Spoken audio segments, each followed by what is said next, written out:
The noise inside Wembley absolutely deafening this afternoon ahead of this playoff final. League One winners go into the Championship. Bolton about to take on Oxford United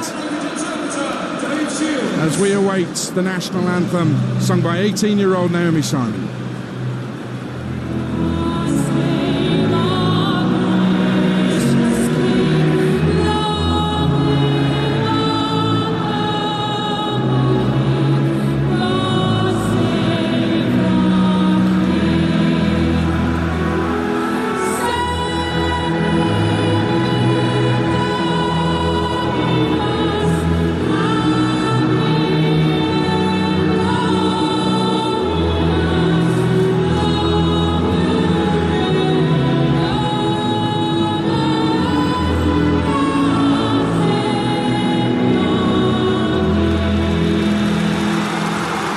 Done and well appreciated by this massive Wembley crowd. Let's get it on. Breaking Premier League news: Roberto De Zerbi to leave Brighton after tomorrow's final game of the season.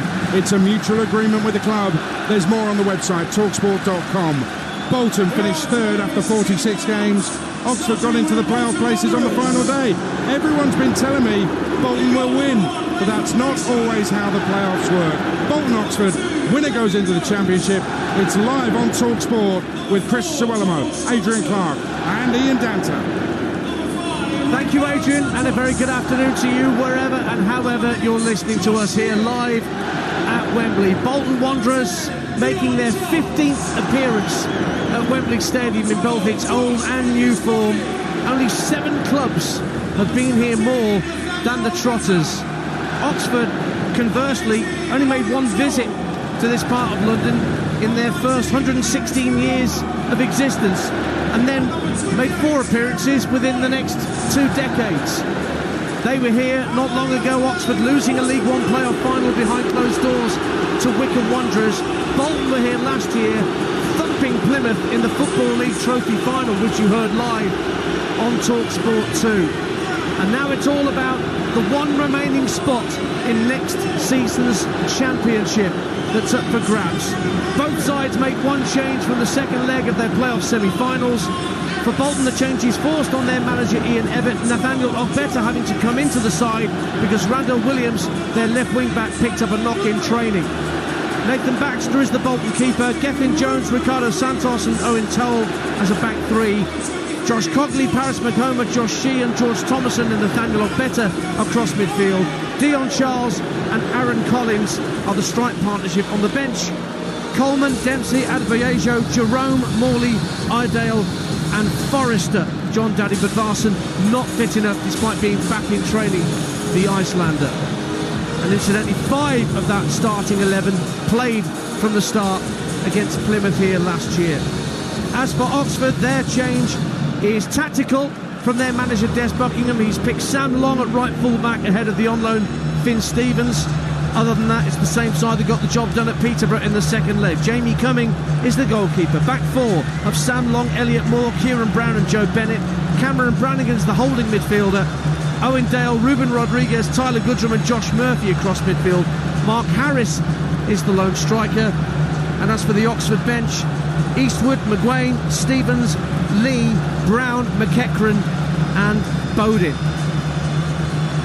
Our referee for this afternoon is Sam Barrett from Yorkshire, just 30 years of age, made his Premier League debut this season. Just a couple of years back, he was refereeing the FA Vars final here at Wembley Stadium. Now, he's the arbiter about who gets into the Championship. We're sat at the halfway up in the north stand with a tunnel just down beneath us to our right. To our left, a sea of white. To our right, a sea of yellow. And both teams playing in their first choice colours. Bolton will get us underway, kicking from left to right as we look towards the west stand end in their white shirts and socks with the dark shorts. Oxford in yellow with a navy pinstripe, navy shorts and yellow socks. And the ball's back with the giant Bolton skipper Ricardo Santos, who floats the ball downfield. And the League One playoff final is underway in earnest here live on Talksport as the playoffs begin. League Two tomorrow, the Championship a week tomorrow. Sam Long preferred to Finn Stevens in that Oxford right-back position. Hooks the ball over halfway down the far side of the field, but that'll be dealt with by Nathaniel Ogbeta. Up to halfway, Paris Maghoma shows good strength, actually, to drift away down the left-hand side, trying to get away from Cameron Brannigan, and Long slides in and puts it out for an early throw. And Maghoma stayed down after that challenge, and there'll be a while before the throw-in is taken. Chris Iwelumo, 0-0. Yeah, he brings that, doesn't he, Maghoma? He gets on the ball, he can get the challenges in, but he's so direct. He's got that athleticism down the left-hand side. I don't know if it's just a trailing leg that's taken him here. It was a clean challenge, all ball.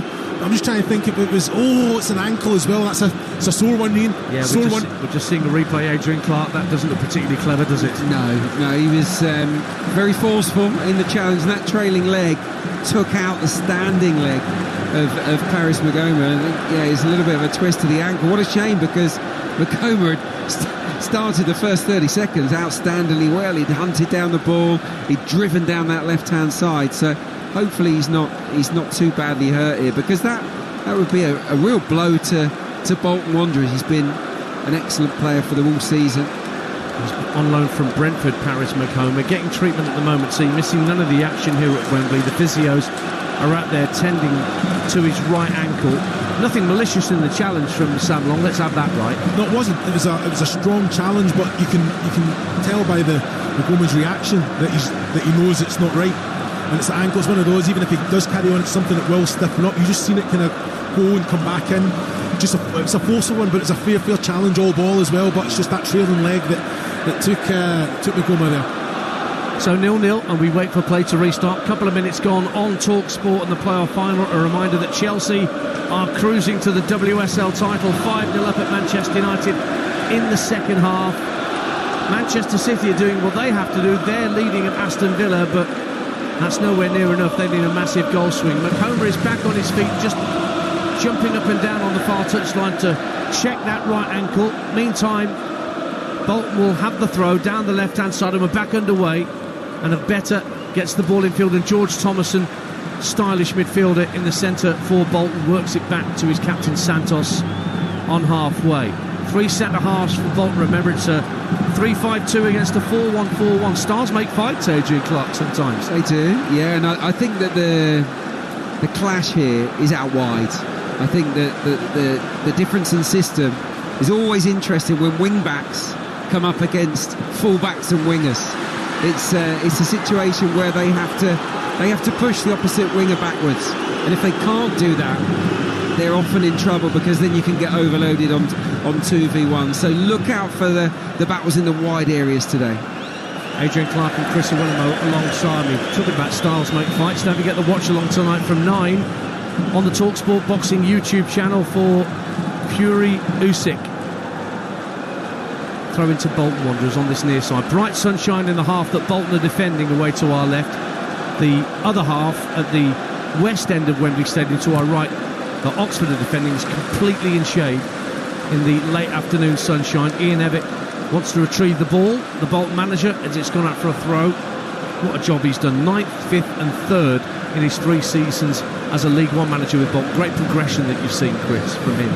Well, that's it. I think he's the longest serving manager in League One as well, and rightfully so. For the fact that you look at the team collectively improving, individually the players are getting better under him, and he's doing that as well as going out and getting results game in, game out. So yeah, he's impressive, isn't he? Strong beliefs in the way that he wants to play his football, and there's no second best. Tyler Goodrum for Oxford United gets a good ball out to the left wing, and Josh Murphy level with the edge of the area. Can he wrap his foot round the cross? He can, but it comes off both Gethin Jones and then chested behind for a corner kick. Josh Cogley could do nothing but put the ball behind, and Oxford United have the first corner of the game at 0-0. It was good play, wasn't it, from Tyler Goodrum? Just drove into a little pocket of space, fed it wide to Murphy, and Dacus Cogley stood off him.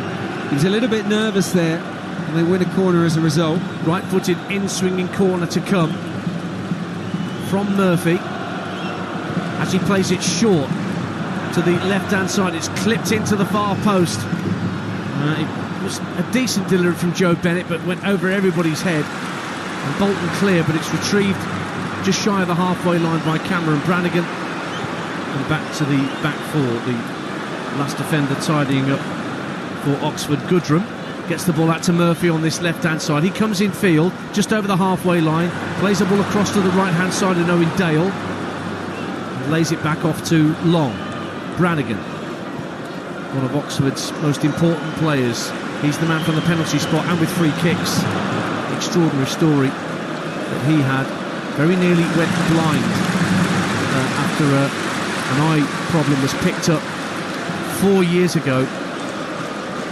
After an operation, incredibly, he was back playing 3 months after the incident. He's out there as the defensive midfielder for Oxford United, but he's anything but defensive.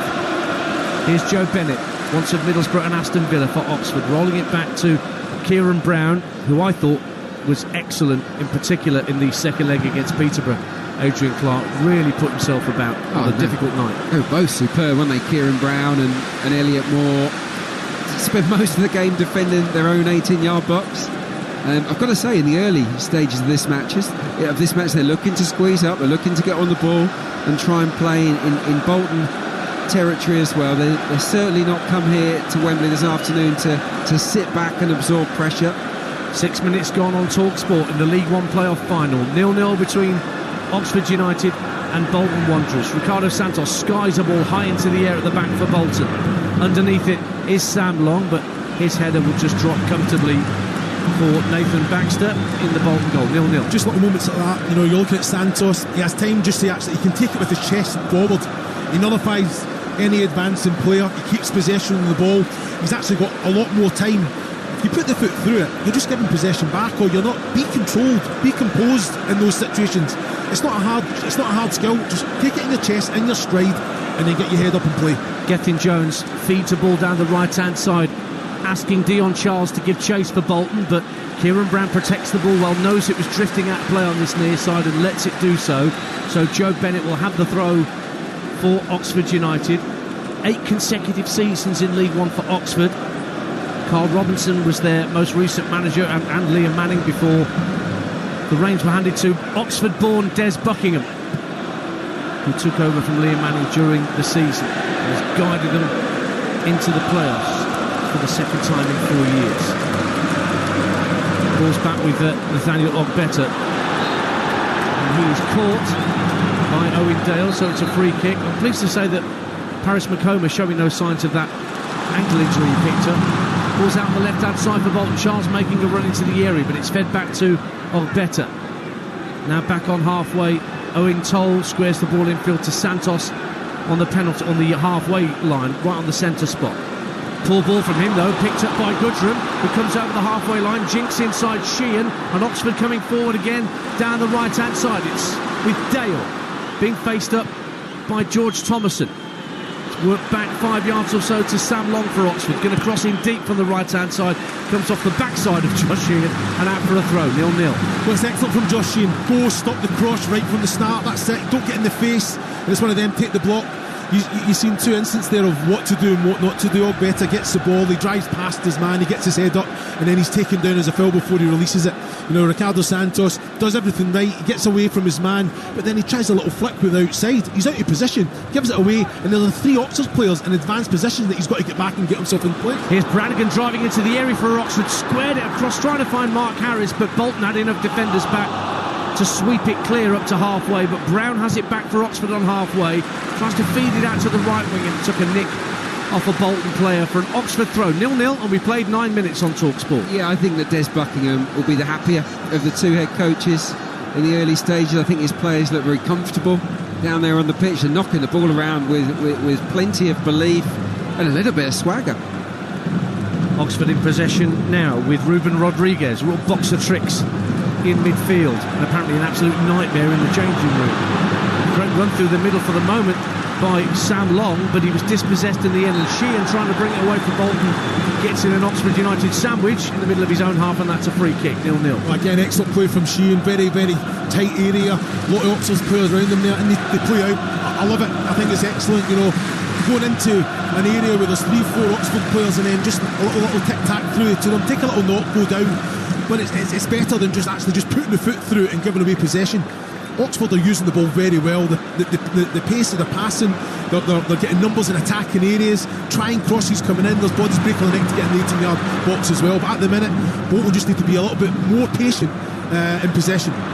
Nathaniel Ogbeta on the far side for Bolton runs into Cameron Brannigan, and a no-nonsense challenge to put it out of play for a throw. A couple of the Bolton players took exception to the strength of that Brannigan challenge. Brilliant atmosphere inside Wembley today, by the way. Both sides have taken in excess of 30,000 supporters here for this playoff final. And don't forget, tomorrow afternoon on Talksport 2 with the League 2 version, Crawley Town against Crewe, to see who takes one of these two sides place in League 1 next season, Adrian Clarke. Yeah, what a weekend. What a weekend for the EFL playoffs. Just looking at the replay, it's a perfectly fine challenge from Cameron Brannigan. It's just got that aggressive hostility about it, and I guess because Magoma picked up that early injury from a similar challenge, that's why one or two Bolton players were just in the face of Brannigan saying, hey, steady on, son. But for me, didn't really do anything wrong. Sheehan looks to find Magoma with a ball downfield from just inside his own half, but just clipped it a little too straight and a little too far in front of the Bolton number 19, and it's gone behind for a goal kick to Oxford United. So you've got a real choice of listening tomorrow, whether it's Talksport 2 or the app, from 2 o'clock here on Talksport. All the build-up on the final day of the Premier League season, and our commentary at 4:30 is Arsenal's game at Everton. There's another goal in the WSL at Villa Park. Jeff Peters. It's Aston Villa 1, Manchester City 1. Rachel Daly with the equaliser, racing in behind. City's title hopes well and truly extinguished. Villa 1, Man City 1. Well, that is that for the WSL title. Chelsea will be delighted to hear that. Any Chelsea fans who've travelled to that game up at Manchester United will be getting wind of that. We'll check in with Dave Rowe and Leanne Sanderson up at Old Trafford in just a bit. But Emma Hayes will sign off with another WSL title, it seems. Chelsea 5-0 up at Old Trafford. 0-0 here in the League 1 playoff final. And we brought you that news early that Roberto De Zerbi is leaving Brighton after the final game against Manchester United tomorrow. Talksport understands that Ipswich manager Kieran McKenna is a leading contender to replace him, and also Bayern Munich are keen to offer De Zerbi an immediate return to management after Thomas Tuchel announced he was not going to stay at the Allianz Arena. More news on the website talksport.com. Oxford in possession at 0-0 with Ruben Rodriguez. He's caught by Sheehan, and the referee Sam Barrett awards Oxford a free kick midway point of the Bolton half, just to the right of centre. 0-0. Chris Iwelumo. Yes, you know what? I think he protects the back three very, very well. Josh Sheehan now a little bit kind of laboured there, lazy challenge. But he's out of possession. He's getting dragged left and right, way out of position. He likes to be central and kind of dictate the game from there. So he's having a little bit of an uncomfortable start, but yeah, he will grow into this match. At times he's faced with a 2v1 because they've got two attacking midfielders, two number 10s effectively. On that occasion it's Rodriguez, but Goodrum will get around him as well. So it's a lot of work, I think, for Josh Sheehan to do without the ball today. Go on, Chris. Yeah, do you want him to bring the centre back and get help there, or drag someone from that midfield line? It's got to be either or. He has to make a decision, doesn't he? Free kick then to Oxford, to the right of centre, midway point of the Bolton half. Rodriguez will take it right-footed, lift it to the far post. Sam Long's there, and it had to be hooked behind by George Thomason, but there was a pull in there, and so it's a free kick that's actually been awarded to Bolton rather than a corner kick to Oxford United. The voices you heard alongside me, Ian Danter, Chris Iwelumo, multiple playoff winner, and Adrian Clarke, not a multiple playoff winner, but an EFL stalwart all the same. Well, I do my best, yeah. Played more than me. Here's Ricardo Santos, this giant centre-half at the back for Bolton Wanderers, a true leader of men, Ricardo Santos, joined from Barnet in 2020, feeds it back to his goalkeeper, who was very nearly closed down by Mark Harris as he tried to clear first time. Not a good pass back from the man I just lauded there, Ricardo Santos. He's had a very shaky start, hasn't he? You look at the presence of him, go and be dominant on the ball. Yeah, he's gave the ball away a couple of occasions there, and then he's put his goalkeeper under a lot of pressure with not a hospital ball, but it wasn't far off. Ian Evatt, the Bolton manager, pronounced him the best defender in League One. And Evatt should know defenders. He was one himself. One here as a Blackpool player in a Championship playoff final. Now, Josh Cogley's just been brought down by Cameron Brannigan. A bit of a shoving match between the two of them, but referee just allows them to complete the shoving match and move away from each other, and Bolton have a free kick tight to this near touchline. We're behind where the managers are standing, both at the edge of their technical areas, both suited and booted as their players were when they came out to survey the scene a couple of hours ago. And here's Gethin Jones getting the ball forward, a chance for Aaron Collins to come forward for the first time this afternoon for Bolton. Good ball to Valo, better in the area, left hand side, tries to get the shot away, it's blocked by Sam Long, and straight onto it is Owen Toll down the left hand side. Gets to about 10 yards from the dead ball line. Good back heel for George Thomason. Thomason will roll it back in field for Sheehan. 35 yards out, urged to shoot. Goes for goal, and it's only just wide from Josh Sheehan. A real daisy cutter. Goalkeeper at full stretch, Jamie Cumming, but it was a good half a yard wide. That's the first decent chance we've seen. And we played a quarter of an hour. Bolton 0, Oxford 0. Adrian Clarke. Much better from Bolton Wanderers. Initially, we see a better the left back get forward, and he has a shot well blocked by Sam Long, and then as play develops, no one gets out to close down Sheehan, and he hits it from 30 yards. It's a daisy cutter, but it's always just bending away from that far post. I mentioned how close we are to the managers. Even closer to the managers is Ian Abrahams, who's touchline for us this afternoon. Moose, what you got for us? Good afternoon. First of all, it's very hot down here, so the squads will be used to their full, I would anticipate, and certainly at the moment Ian Evatt looks the more animated of the two. Des Buckingham very relaxed by his side start.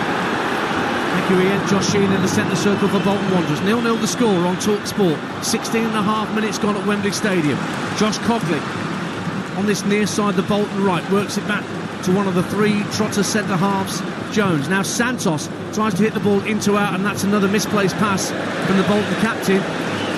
Not sure whether he's intending to hit Dion Charles or Nathaniel Ogbeta, but it went right between the two of them and out of play for an Oxford goal kick. 0-0. I think when he has time and space like that, Santos, Ogbeta's always the option, isn't it? That's the better pass outlet, more of an angle on it. You know, it has to be basically spot on for Charles. If it's overhit, it's like you say, as it did, it goes out of play there. But Bolton have kind of grew into the game a little bit. You know, I've got to say, I think Ogbeta should have took his touch as soon as he received that ball from Collins, and just maybe even took it first time and try and whip the foot round it. Just get a shot away. As soon as you take your touch and allow them to advance, the opportunity's gone. Oxford clear their lines. Looked like a shove in the back of Josh Murphy by Gethin Jones, right under the nose of referee Barrett, but he saw nothing wrong with that. VAR is in operation, let's not forget, for these EFL playoff finals, whether it be this one or the League 2 one tomorrow live on Talksport 2, or the Championship final next Sunday on Talksport. The video assistant referees are waiting at Stockley Park should they be required. Owen Toll out to the left hand side for Bolton, and Ogbeta, midway point of his own half, has to give it back to Toll, one of the few Northern Irishmen out there this afternoon on both sides. Kieran Brown, another centre half out there representing Northern Ireland. George Thomason for Bolton on halfway, knocks it in field for Josh Sheehan, surrounded by two or three Oxford players, but it's worked back to Santos on halfway. Sheehan has it once more, Ogbeta on his bike, ready to make a run down the left wing, but Oxford have won it back. Tyler Goodrum just at the edge of the centre circle, just jinks away from Thomason and then lays the ball off to Sam Long. Brannigan, notionally this defensive midfield player, sitting in front of the back four, finds Kieran Brown, rolls it up to halfway, but the touch from Rodriguez allows Cogley to win it back to Bolton. Now down the right hand side, Dion Charles, Bolton's chief source of goals, playing on the right wing at the moment, faced up by two Oxford players, tries to jink it past Kieran Brown, and it came off Charles last in the end, so Oxford have a throw in their left back position. We played 19 minutes on Talksport. It's Bolton 0, Oxford 0. Yeah, Dion Charles in good possession there. I've got to say, Cogley makes an overlap. He's got to release the ball. If not, then you just touch it a yard, and can you put some sort of service or cross in yourself? As soon as you allow Oxford to kind of gather themselves and get back into their defensive unit, it's always going to be difficult, because I've got to say they're on the front foot, picking up most second balls, albeit Bolton have kind of upped the pace a little bit. I was reminding you that Arsenal at Everton is our main commentary tomorrow on Talksport for the final day of the Premier League. We also have games on the Talksport app, including what will be Roberto De Zerbi's last game as Brighton manager. Get the Talksport app downloaded and you can swipe easily between the Everton-Arsenal commentary on Talksport or the Sheffield United-Tottenham game on Talksport 2, or you can use the app to find several other commentaries on the final day of the Premier League season. Yeah, interesting. We talked about the two playmakers, the two deep-lying guys. You've got Sheehan for Bolton, you've got Brannigan for Oxford. Will there be a man marked? You've got Mark Harris, the centre forward, dropping in onto the toes of Sheehan to basically stop Bolton playing through him. And Aaron Collins is doing exactly the same job, playing in behind. For the most part, Adrian, they're happy to let Ricardo Santos have it when he receives it. They want him to have it and not Sheehan. That's certainly the way that the first few minutes have gone, because Ricardo Santos is having a little bit of a nightmare. 0-0 on Talksport in the League One playoff final. And a goal at Villa Park in the WSL. We'll be there in a minute. Mark Harris is just trying to win the ball off Santos. Nothing doing, says the ref. So who scored at Villa Park in the WSL? Jeff Peters. Manchester City have retaken the lead 2-1 against Villa. Lauren Hemp, it's their 25th shot in this game. Leet in the Villa goal has been excellent, but Hemp has just bundled one in. Man City lead Villa 2-1. Rodriguez for Oxford, up to Mark Harris, 30 yards out. Great challenge from Santos to take the ball off him, and Bolton are going to try and counter McHomer. He was fouled as he tried to turn away from Brannigan.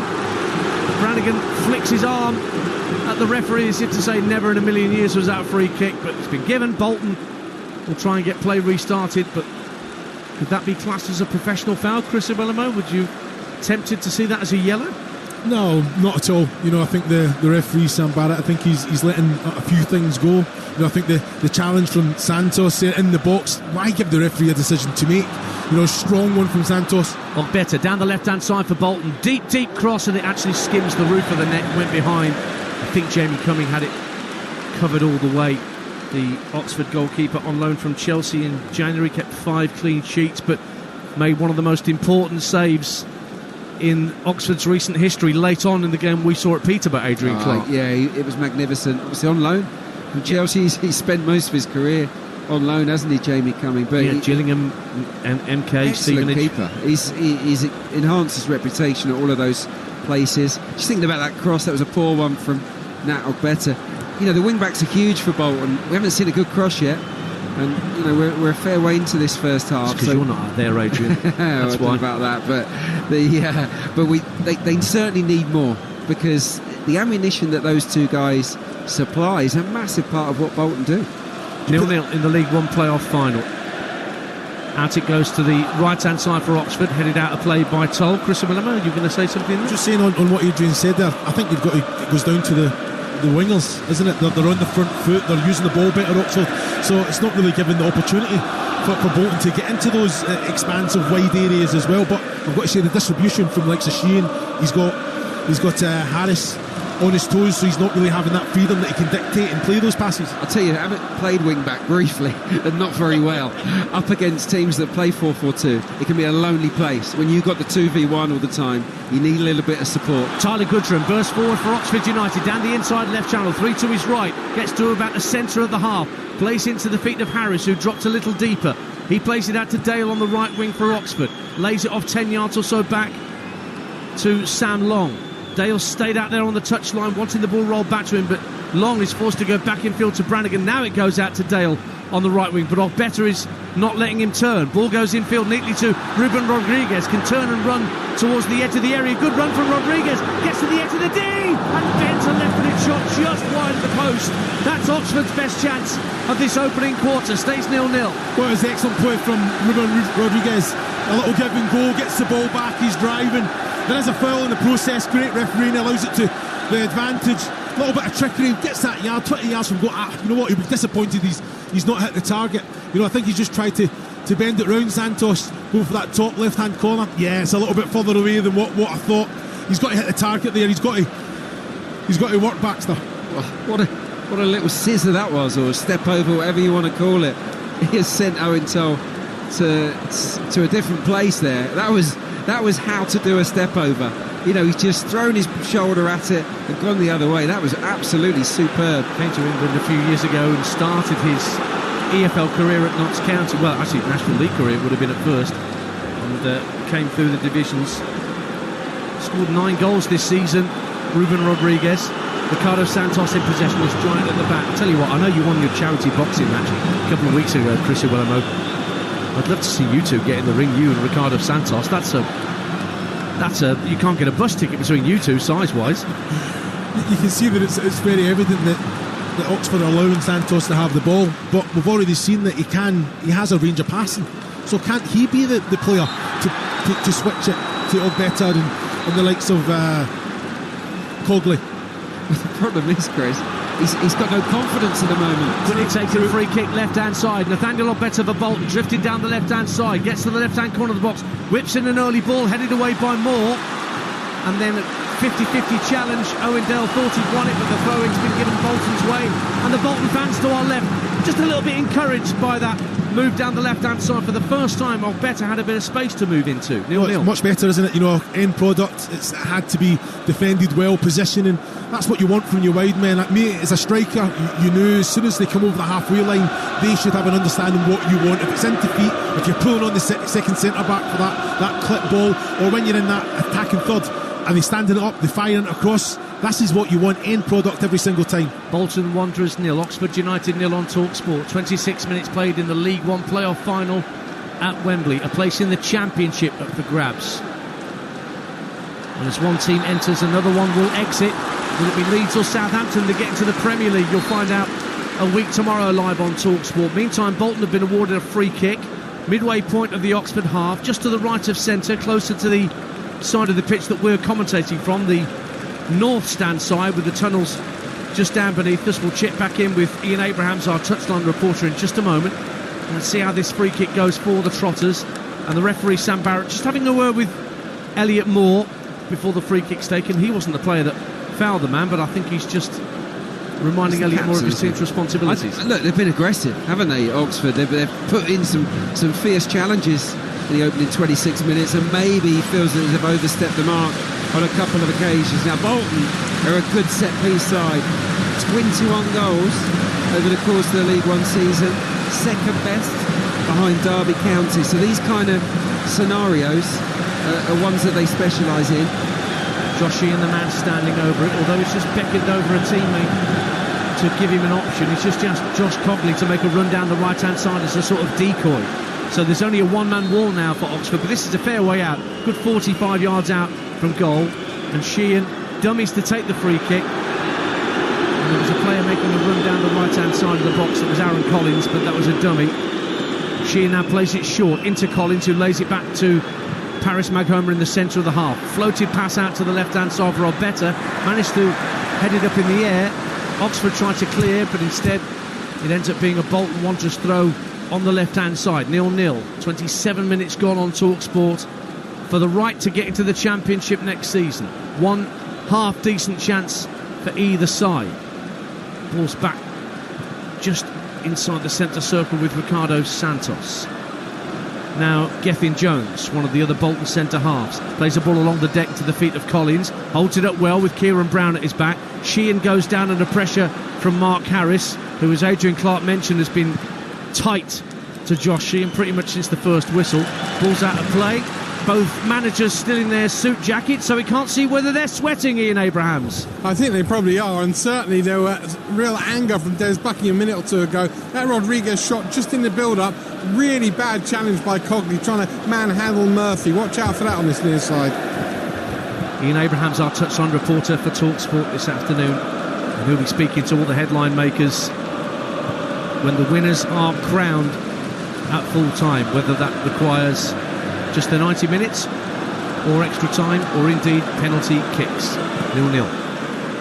Robbed back by Gethin Jones to Nathan Baxter, who, like his opposite number, has some Chelsea roots. He was a Chelsea youth player at 8 years of age, but never made any appearances for the London club. Came permanently to Bolton last year. He clears downfield, and then Maghoma and Collins get a bit of a mix-up, and the ball's out of play for an Oxford throw. So we're nearly half an hour in, Chris Iwelumo. Who's had the better opening to this League One playoff final? Well, I have to say Oxford started the better. I think Bolton are having their moments. I need a little bit more from Josh Sheehan. I think Harris is kind of nullifying him anytime. The likes of Santos, Jones, or Tolles got the ball. I need more, just a couple of yards. Either way, because if Harris is standing in front and he's blocking that pass, you need to movement. That's what you want. You know that you can receive the ball in tight areas and turn and play. He's getting left so much space. Mark Harris has just stopping the pass into his feet. but he's still got so much space, so he just needs to make more of an effort to get hold of the ball in those situations. Yeah, I agree. I completely agree. So much of what Bolton usually do comes through Sheehan, and as a consequence of it, I just think in general the Oxford players are more assertive, they're more physically imposing, and because they're the aggressors here, they're the ones that have knocked Bolton out of their stride. For me, Oxford have absolutely been the better side. And Josh Murphy picks it up left-hand side for Oxford, driving at Cogley, left-hand corner of the area, onto his right foot, might go for goal! It's gone in by the deflection! And Josh Murphy gives Oxford the lead! Half an hour gone at Wembley! And the underdogs, as far as many bookmakers are concerned, draw first blood! And it's Josh Murphy cutting it onto his right. A deflection, wrong-footed Baxter. It's Bolton Wanderers 0, Oxford United 1. Well, it's an excellent goal, isn't it? Josh Murphy gets at his man Cogley. Little skips past him. Cogley has a little pull of his jersey, by the way, in the box. So that would get looked at. But he just lets one go. He knows exactly where the goal is. The goal doesn't move. He bends it round. Yeah, it takes a little flick. Well, what a finish. You know, if you can't win the raffle if you don't buy a ticket. What a goal that is. It's sensational from Josh Murphy. 1v1, he skips inside his man, and he just regains his balance because he gets his shirt pulled right on the edge of the box. He doesn't go to ground. He stays on his feet. He thinks, no, I fancy myself here. I'm going to whip it top corner. And what happens is that Ricardo Santos, who's had a little bit of a difficult first half to say the least, it skims off the top of his head, taking the ball away from the goalkeeper. But make no mistake, they deserve that luck, Oxford United, and they deserve their lead.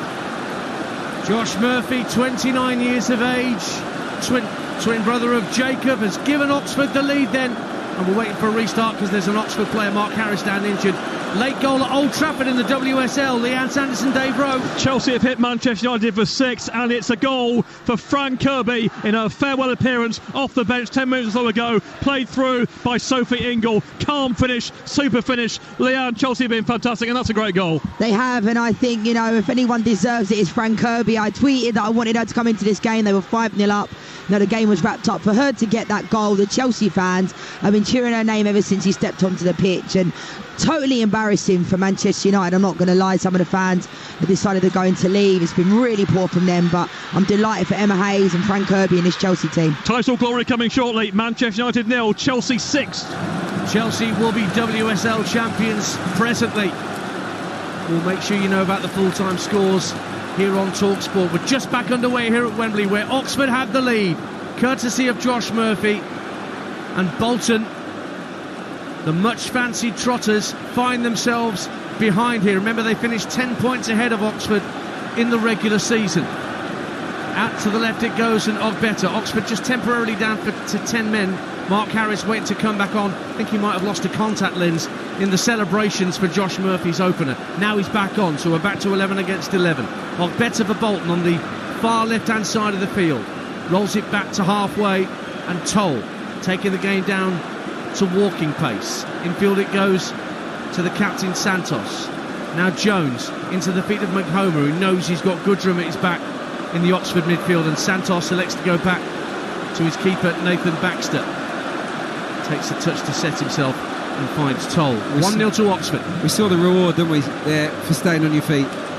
In the Premier League, in the Champions League, so often a player feels their shirt being tugged, they just automatically hit the deck, especially when you're in and around the edge of the box. But Josh Murphy stayed on his feet, just recalibrated himself, set nicely for the shot, and boy did he get his reward there. Sure, Josh Murphy doesn't want to get ahead of himself, but he knows Norwich are a championship side again next year. It's where he started his career.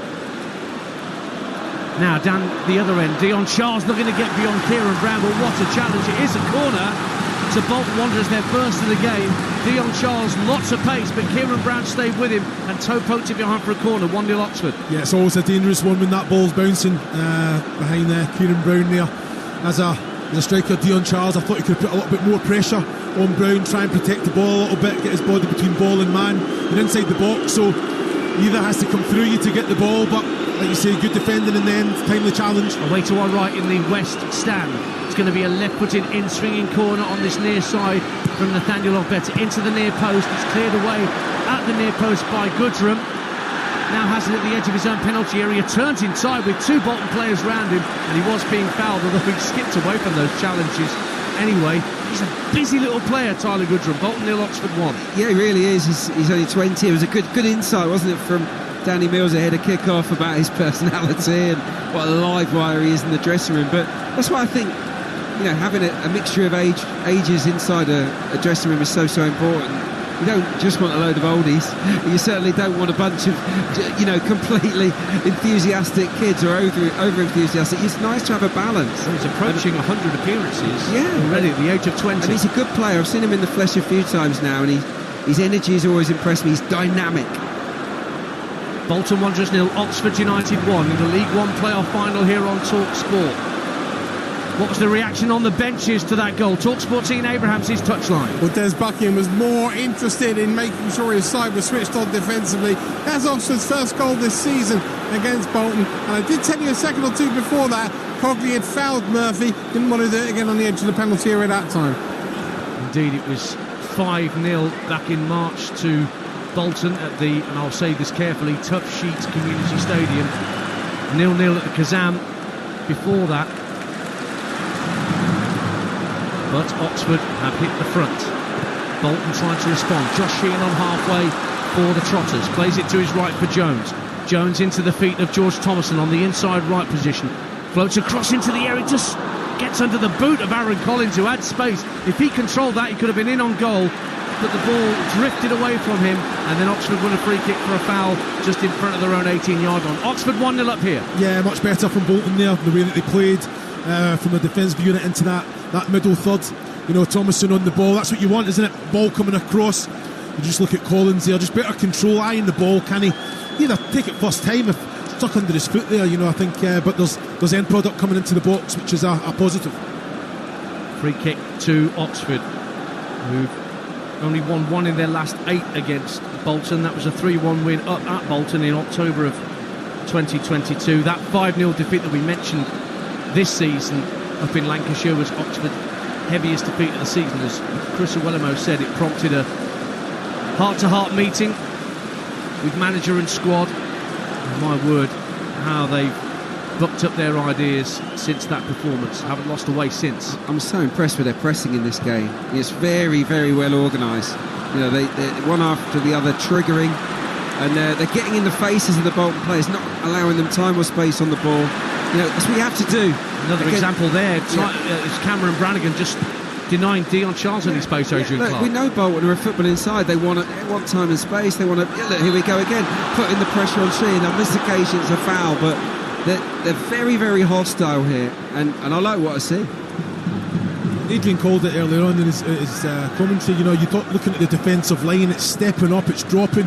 That makes it easier for the players in front, you know, the midfielders, to get close to the men, pick up second balls. But like you say, they're not giving Bolton any minute. You can't get their head up, there's a challenge coming in. Bennett clears for Oxford, the left back, but Mark Harris is still inside his own half, so Santos on his own to retrieve possession for Bolton just in front of his own 18-yard line. Plays the ball square infield to Toll. Harris won't engage him. He's still keeping more than half an eye, Mark Harris, on Josh Sheehan just behind him. So again, Ricardo Santos for Bolton allowed to have possession unchallenged just shy of the halfway line. And he gives it instead to Gethin Jones. Back to Santos once again. He plays a quick 1-2 with Toll. And he's looking for the diagonal here, Ricardo Santos, but instead he plays a short ball into the feet of Thomason, who turns the ball around neatly, and then Sheehan collides with with Rodriguez, And Rodriguez has fouled his man, and it's a Bolton free kick bang on halfway. Bolton 0, Oxford 1 on Talksport. Yeah, Ian Everett's not happy. I mean, he's having a word with the fourth official now, but he's not happy with his players, because he can see that, OK, Josh Sheehan's man marked. Can Sheehan do a little bit more to escape Mark Harris? I think yes, but he wants that diagonal to Nathaniel Ogbeta, and Ogbeta is a little bit scared, a little bit reticent to push too far forward. He doesn't want to. He's not demanding the ball. in the way that Ian Evatt wants him to. Diagonal looking for Dion Charles for Bolton this time, down the left-hand side of the area. He'll do well to keep it in play down by the corner flag. Now he feeds off better, level with the Oxford penalty area, down the left-hand side of the box, wants to pull the ball back across, but he's holding the ball up. Charles on the overlap, trying to get into the area, checks onto his right foot, dinks it into the near post and headed up in behind by Sam Long for Bolton's second corner of the game. 1-0 to Oxford, 5 minutes to half-time on Talksport. Yeah, it was better there, down the left-hand side. I still think the cross can come in a little bit earlier. You don't have to go and beat the man if no one's coming to you. Then just move it a yard and clip it in. You've got enough white shirts in there that can go and attack it and keep it in there. But better link-up play between Charles and Obeta. Sheehan to take the corner in front of the Oxford fans in that west stand end. Right-footed in-swinger right under the crossbar, and in fact it goes behind almost without hitting the byline for a goal kick. Full time at Villa Park in the WSL. Jeff Peters. Manchester City have beaten Villa 2-1, 15 wins in 16 games, still not enough for the championship. 29 shots today from City. Fowler and Hemp with the goals either side of Daly's leveller. City win 2-1, but the title is Chelsea's. Get to Old Trafford at full time. Chelsea women 6-0 up at Old Trafford against Manchester United. Emma Hayes will sign off with another league title before she goes to America. Meantime, Bolton 0, Oxford 1 in the League One playoff final here at Talksport. We've got 4 minutes to the break, and Oxford have a goal kick smack downfield by their goalkeeper Jamie Cumming. Bit of head tennis around the halfway line, and then Rodriguez hooks it up in the air for a bit more head tennis, but then it misses everybody out. Rodriguez plays it through for Murphy, onside, touch around the keeper, brilliant finish, 2-0 Oxford. Josh Murphy at the double. Suddenly from nowhere, Ruben Rodriguez floated a ball in behind the Bolton back line. Murphy seized upon it so quickly. His first touch round the keeper looked heavy, but his second touch was clinical to finish it from a tight angle.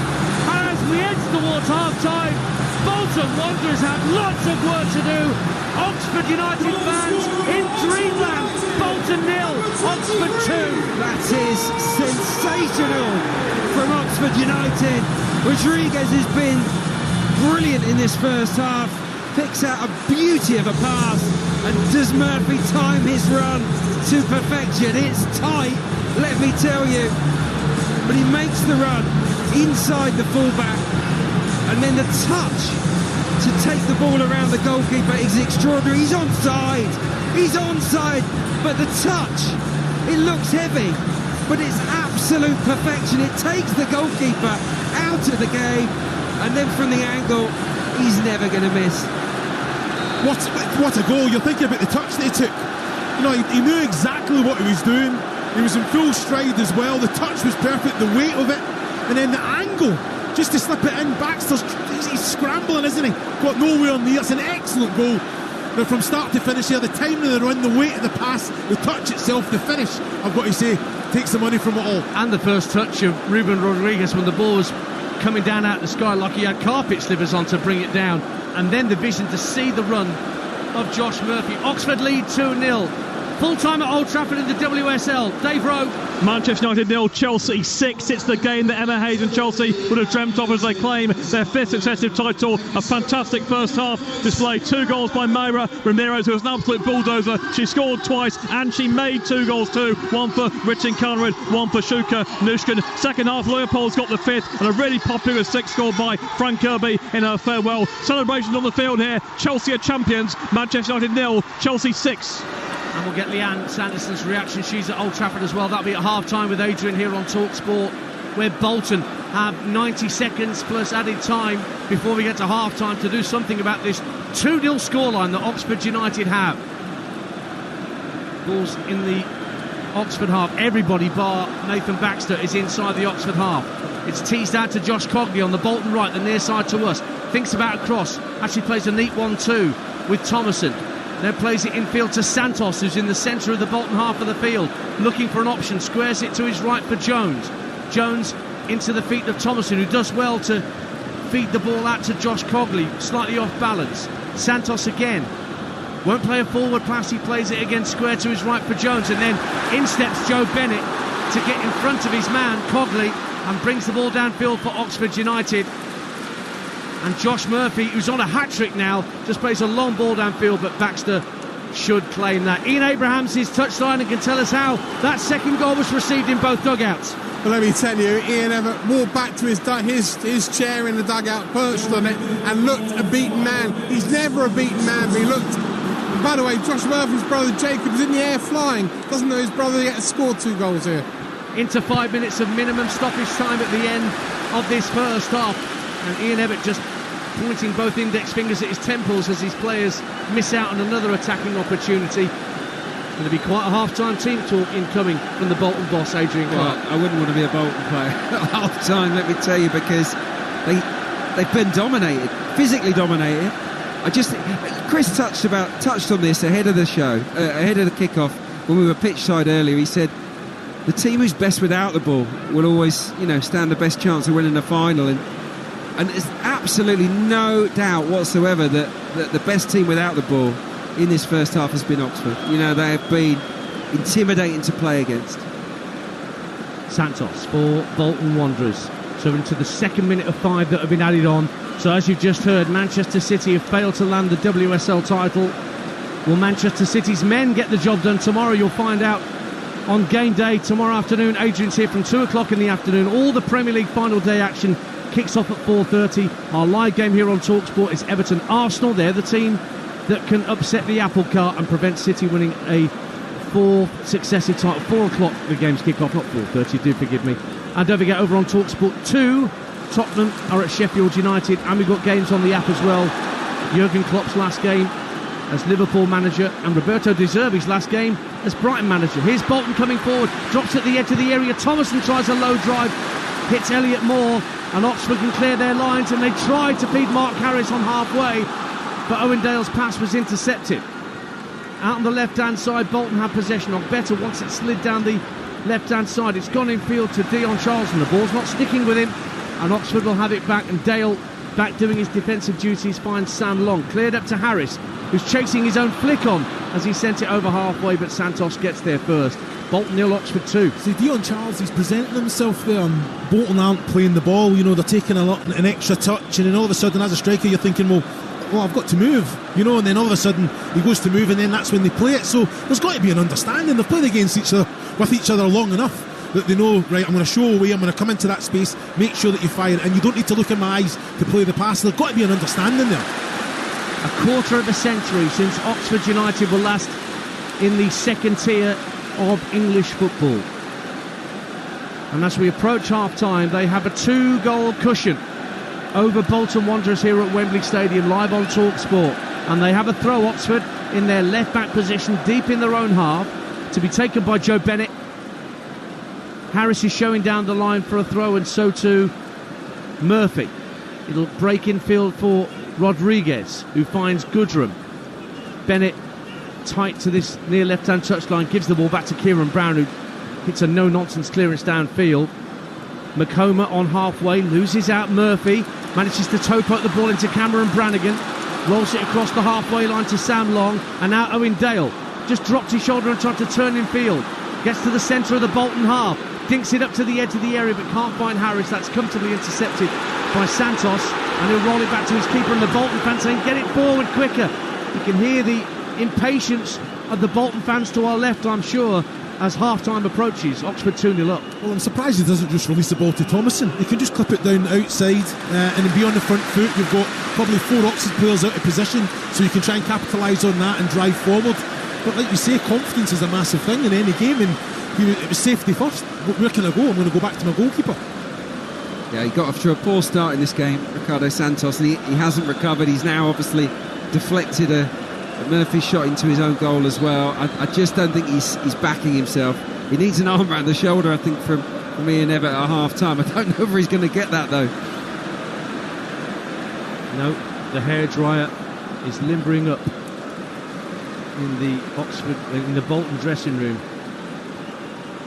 Ball's back with Oxford keeper Jamie Cumming. Right-footed clearance out to the right-hand side. Dale manages to get his head to it, climbing all over the back of Better. It'll drop for George Thomason. One last chance maybe before half-time for Bolton to try and create something.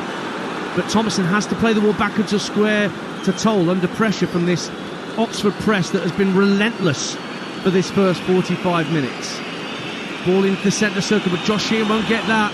It's found Rodriguez, and he in turn finds Tyler Goodrum, who's got space to advance from the centre circle. Gets to the centre of the Bolton half, tries to drift beyond his man. Still Tyler Goodrum, tries the shot, but it's really weak, and a comfortable save for Baxter. And there goes the half-time whistle. Cheers from one end, boos from the other. Oxford supporters to our right in raptures, because the unfancied U's have a 2-0 lead at Wembley Stadium at the break, and it's totally deserved based on the way they've hounded, hassled and harried Bolton Wanderers from moment one. 2 goals in 11 minutes have given them that cushion, both scored by Josh Murphy. First just after the half hour when he cut in on his right foot at the left-hand corner of the penalty area, and his goal-bound shot was deflected past Bolton goalkeeper Baxter by the top of the head of Ricardo Santos. And then the second goal 3 minutes before the 45, set up by a delicious through ball, defence splitting pass by Ruben Rodriguez. Murphy had lots to do, took it round the keeper and somehow slid it in from a very, very tight angle. One shot wide of the target is all we've had from Bolton in this first 45. Ian Evatt is going to want plenty of sugar in that tea in the Bolton dressing room. At the break on Talksport in the League One playoff final, it is Bolton Wanderers 0, Oxford United 2. And Adrian Clarke, if I tell you Ian Evatt stormed down the tunnel, that's an understatement. He properly marched down there, stomped down there. It was like there was steam coming out of his ears, because his Bolton team are unrecognisable, aren't they? Yeah, they've been bullied, really, throughout this first half. Oxford set the tone right at the start of this match. They were the aggressors. They were getting really tight to the Bolton players. They were rushing them, and they found no rhythm. And because they had no rhythm, they lost confidence. And because Oxford continued to rattle Bolton and then get on the ball themselves, they just grew into the game. We saw them, produce some excellent football in possession. I think with them without the ball, they've been streets ahead of Bolton. You would never know that they finished 10 points behind them in the regular season. So, yeah, a fantastic game plan from Des Buckingham, and his players are absolutely handling this atmosphere better than Bolton. Absolutely, and you talk about the game plan, and Chris, Des Buckingham has done what he did in the playoff semi-final second leg. He has plotted this to absolute perfection. You need something planning, call Des Buckingham, because he will plan it superbly. Basically, shut out Sheehan, take any chances you get. They're 2-0 up. Yeah, they are. I think thoroughly deserved. So important to get the goal as well when you're on top.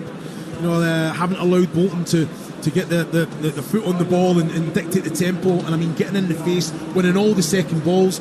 We thought they'd be a little bit more defensive and probably concede a little bit more possession.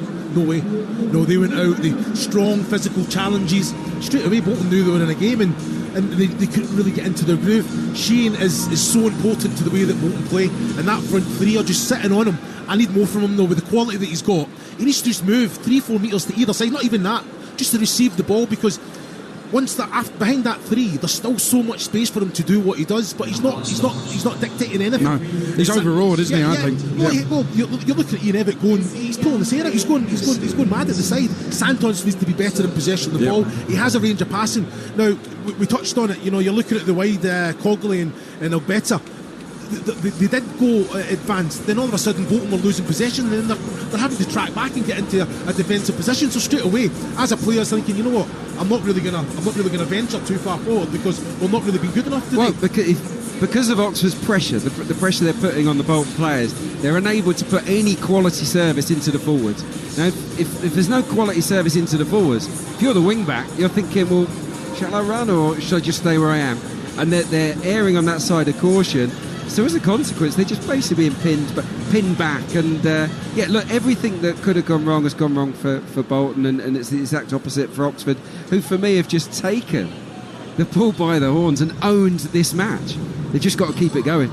Totally. Oxford leading by 2-0 at half-time. Second half to come live from Wembley on Talksport, and we now know that Chelsea are the WSL champions. They banged in the goals galore. They'll lift the trophy again in Emma Hayes' last game, and they're about to do it at Old Trafford. Leanne Sanderson and Dave Rowe.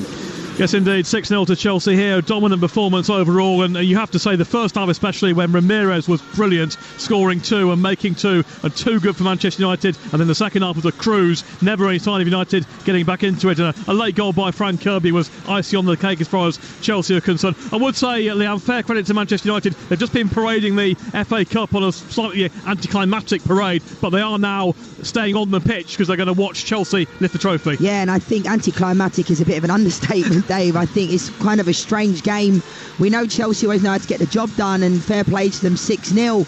But this was a really poor performance, taking nothing away from Chelsea. Really poor performance from Manchester United, and they're parading the trophy, and some of the fans have stayed. But this is what Emma Hayes does, and fair play to Chelsea because it went all the way down to the wire. Obviously, City beat Villa 2-1. At one stage, it was 1-1, and it kind of filtered throughout the stadium to the fans. And Emma Hayes knew about it, but the job was still to be done. And for me, the icing on the cake was Frank Kirby coming on and scoring in her last game for this club, because she deserves that. There was such a difference in intensity between these two teams, and to an extent you can understand it because one team did have something to play for. But I think Manchester United, certainly their fans, and there were 28,000 here today, many would have expected more from the home side. Yeah, they just didn't have it, Dave. I think their legs looked like they were gone. Emotionally, they looked like they were drained. You know, you've got Sir Alex Ferguson here, David Gill, you've got your family, you've got to play, you've got to find a way, because they're playing in front of these fans, and you know, now they're going to be getting the trophy awarded to Chelsea at Old Trafford. You know, maybe that could be an incentive for them for next year, but they've got a long way to go, this Manchester United team. How do you sum up what Emma Hayes has done? It's 5 successive titles, and she's spoken herself about the position the club was in when she took it on, and it's been a building job,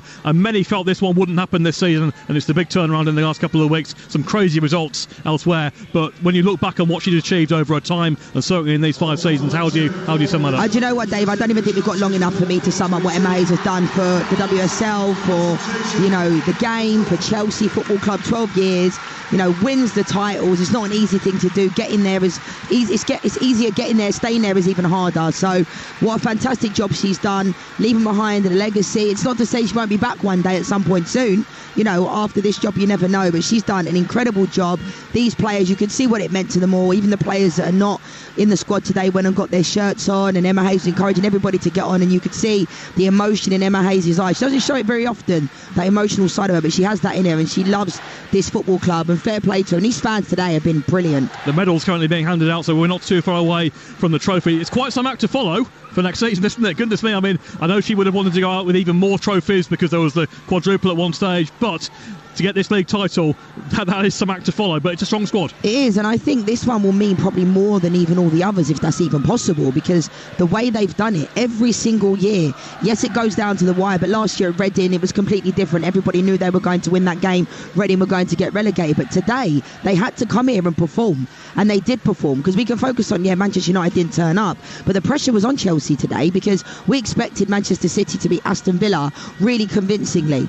You know, I'm sure when the Manchester City players, if they do watch this game back, I'm sure they won't believe their eyes, because Manchester United just kind of rolled over and let Chelsea do what they needed to do, and it was really embarrassing for Manchester United. But Chelsea dominated. What a great way for Emma Hayes, Frank Kirby, Maramielda, the players that are leaving to go out, because this is what this club does, and they win.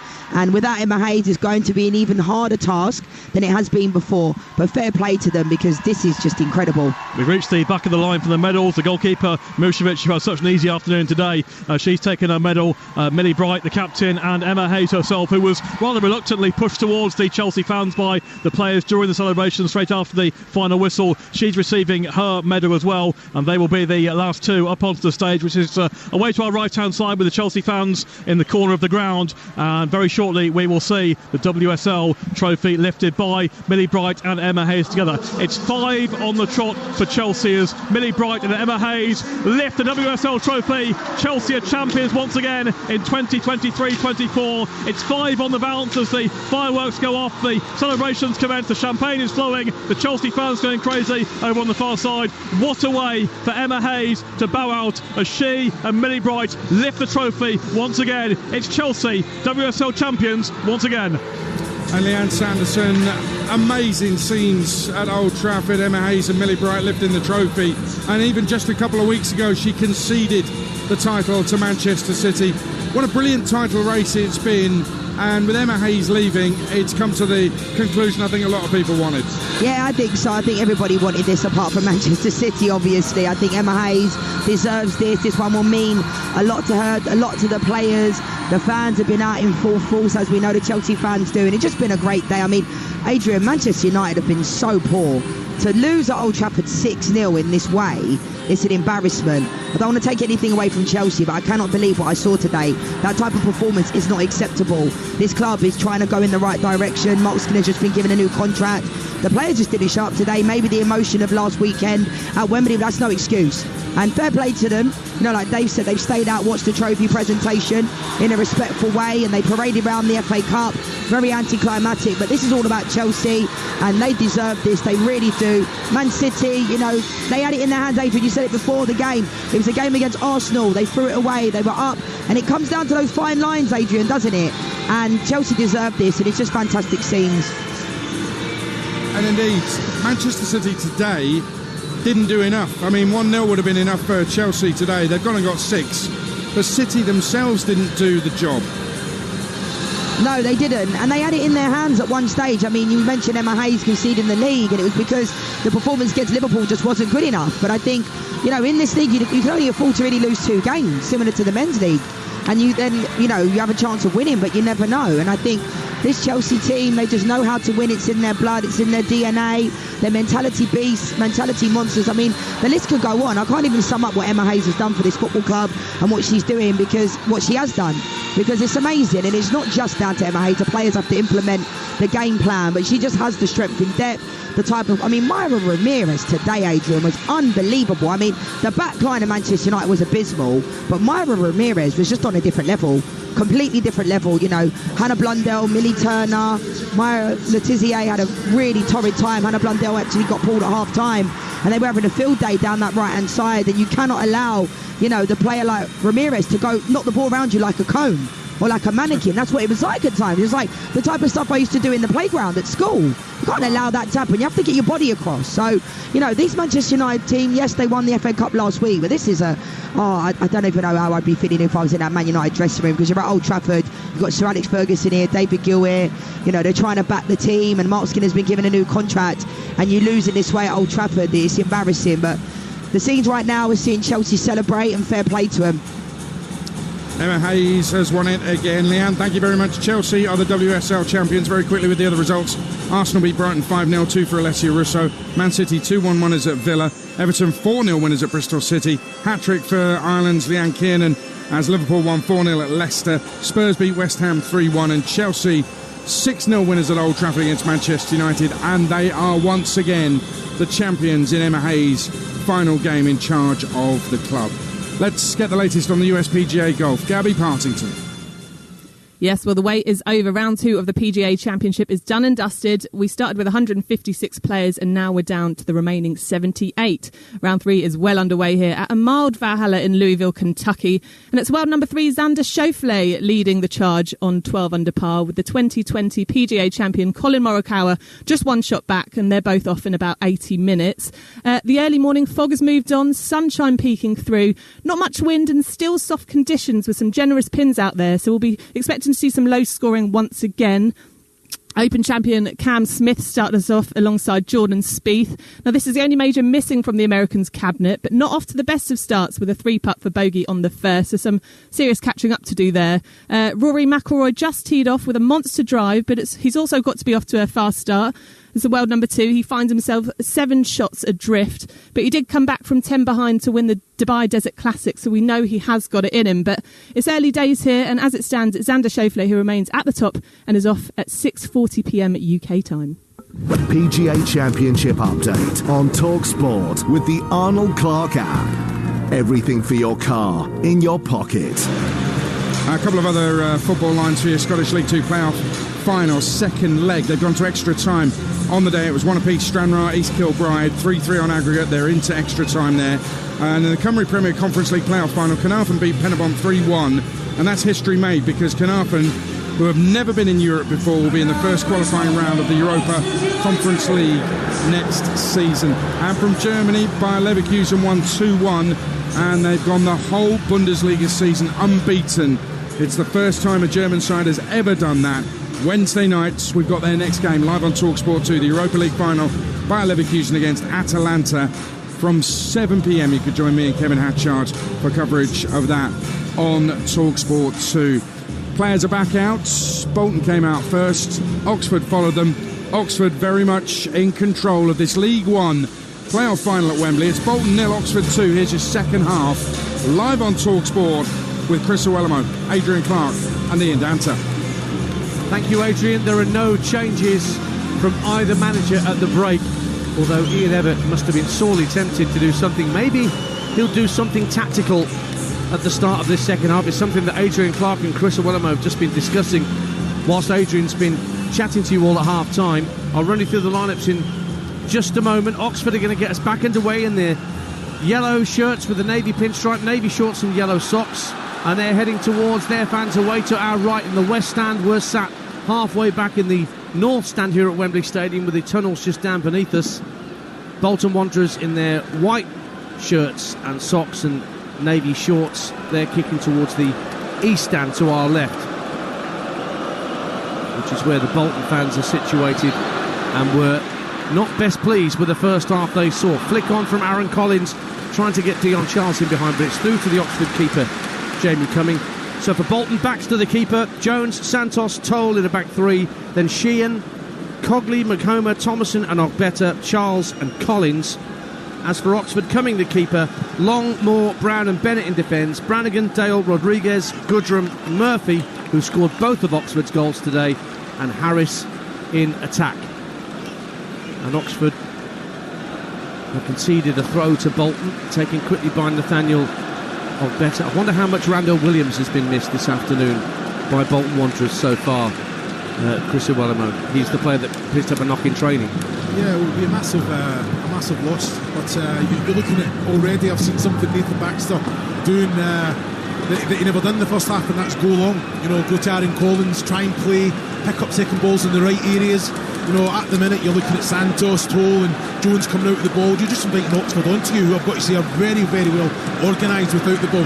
So what do? Put it into the attacking area. Can you go and fight for it there? Aaron Collins, Dion Charles, can you make the ball stick and allows Bolton to get up with them? Ball's given away, and Rodriguez is taken down by Gethin Jones in the middle of the Bolton half of the field, and that's the first yellow card of the afternoon going to the Bolton centre half, Gethin Jones, for taking out Ruben Rodriguez. 2-0 to Oxford. And it comes from a really poor sort of touch, really, from Gethin Jones, trying to make up for it.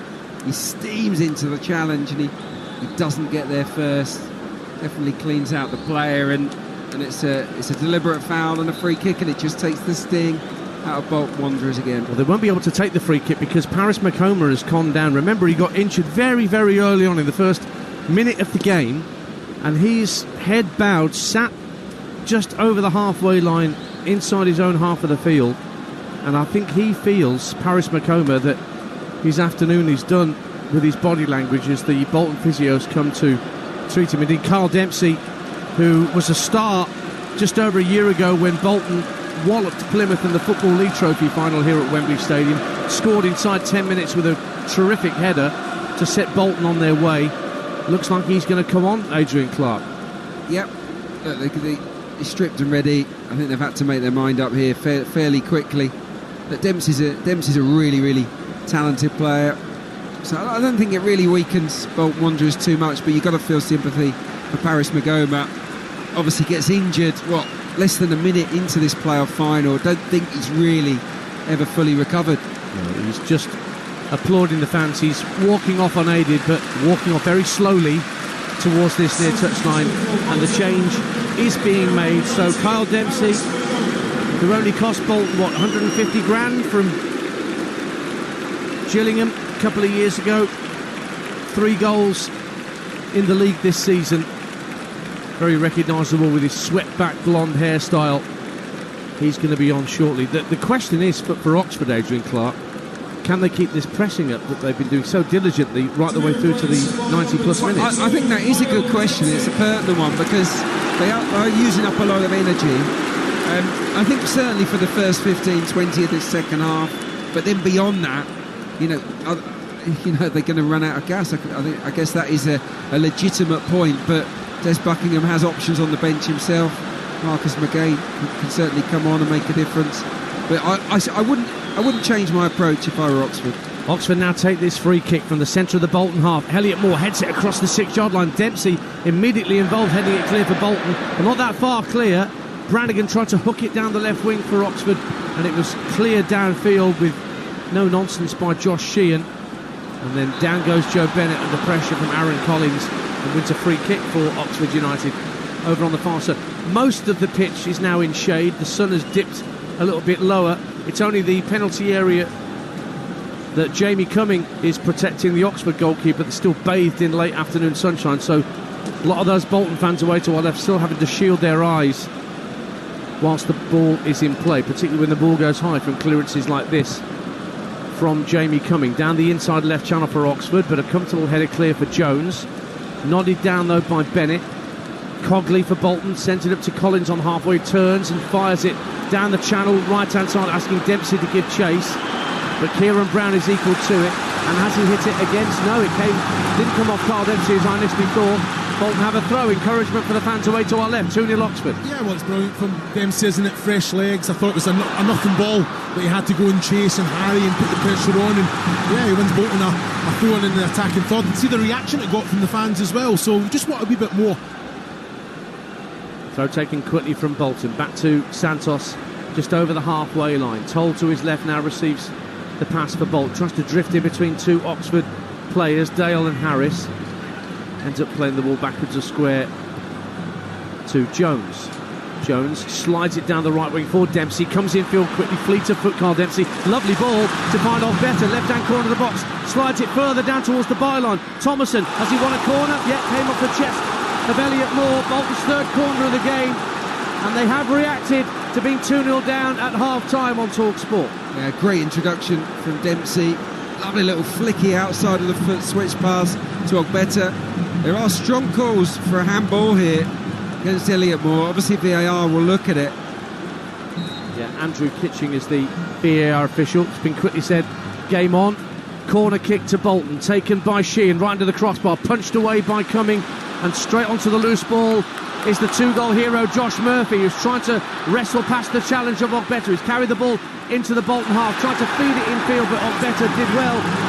Although claims for a free kick have been waved away by Sam Barrett, and now Bolton trying to set Dion Charles away down the right-hand side, and Brown hooks it out of play for a throw. Oxford 2-0 up. Chris Iwelumo. Well, it wasn't just the challenge from Ogbeta that was a foul, it was the pulling in that for the 30 seconds in the process before he made the challenge that should have been brought back as a foul. Sam Barrett got that one wrong, I have to say. Ball out on the right-hand side, and Bolton get the cross in, but it's cleared out for a throw right by the corner flag on the far side.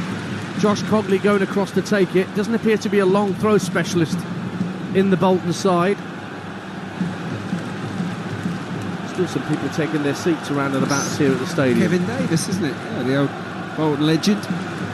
Indeed, he is here today. You'd have had a battle of laughs with VAR. Huh? Oh, wouldn't he just?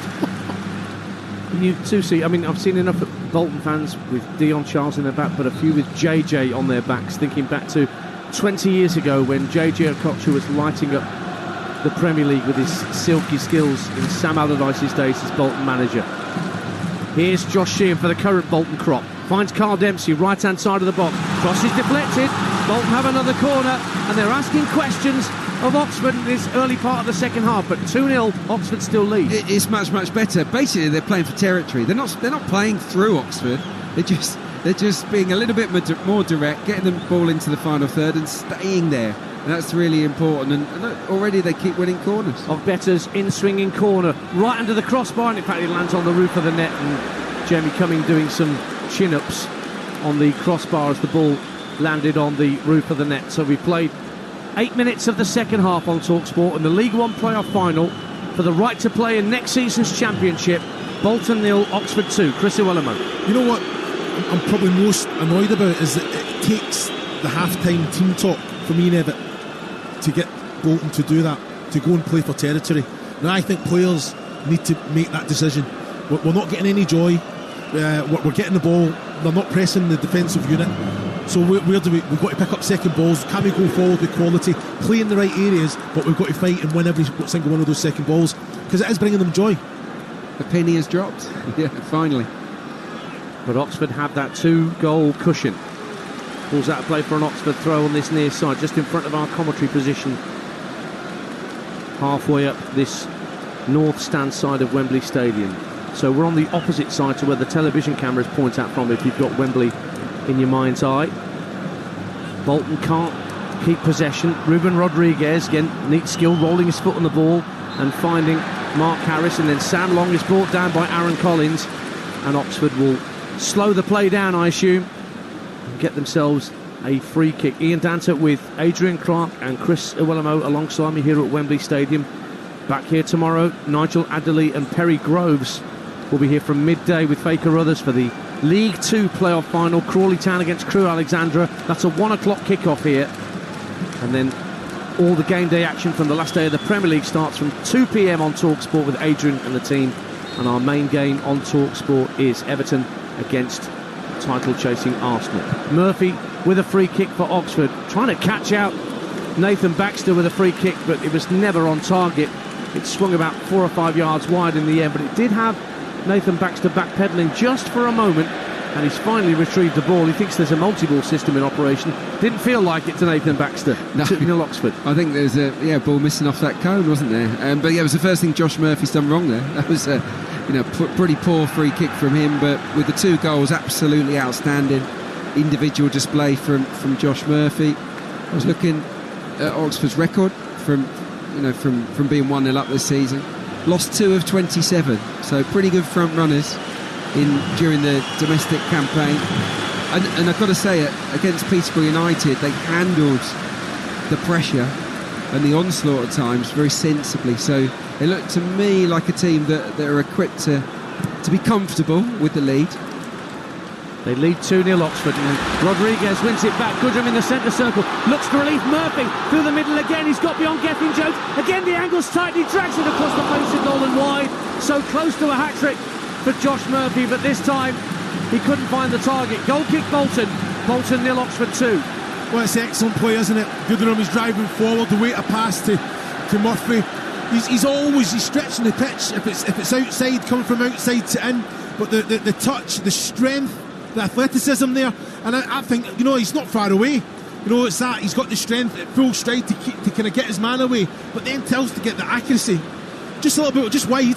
But like you say, he had Baxter scrambling there. I tell you, he wasn't far away at all, was he? Bolton fire the ball down the inside right channel, looking for Josh Cogley, who's quite far forward. Now it drops for Dion Charles. Lays it out to the left-hand side for Better. Left-hand corner of the area, driving the Oxford back line. Rolls his foot on the ball, and that allows Sam Long to get a vital toe in. And there was a foul then on Owen Dale as he tried to turn inside his own half, and Oxford fans loving that as Sam Barrett awards Oxford a free kick. 2-0 to Oxford United on Talksport. Adrian Clarke. Yeah, they've used their body really well in those kind of situations today. When they've been in a tight spot, they've backed in, spun their man, drawn the foul, and just sort of killed the flow of the game. Just thinking about that Murphy chance, about the goal that he scored, that second one.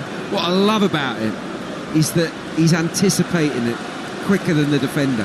He's already on the move. Even before they've nicked that interception at Oxford, he can see what might happen, and he makes the run very, very early. And for that reason, he's got the legs on his defender before he's even able to respond. I think that's outstanding from Murphy. You're missing none of the action here, incidentally, because Cameron Brannigan's gone down in a bit of pain and needs some treatment just in front of his own 18-yard box. He's rubbing his hands on his face in some discomfort. The physios are out there to treat him, and that gives most of the other outfield players, apart from Kieran Brown, a chance to come to this near touchline. Let's check in with our touchline reporter, Ian Abrahams. What have you got for us, Moose? Well, just a second or two ago, Ian Everett turned around to Jack Iredale and told him to go and warm up, so I wouldn't be surprised if we don't see him before very long. What he will be annoyed about, I think, Everett, is the fact he had to make that Magoma change a minute into the second half. He'd have made it at half-time, he'd have given himself a third change in the second period. If he brings Iredale on now or any time next couple of minutes,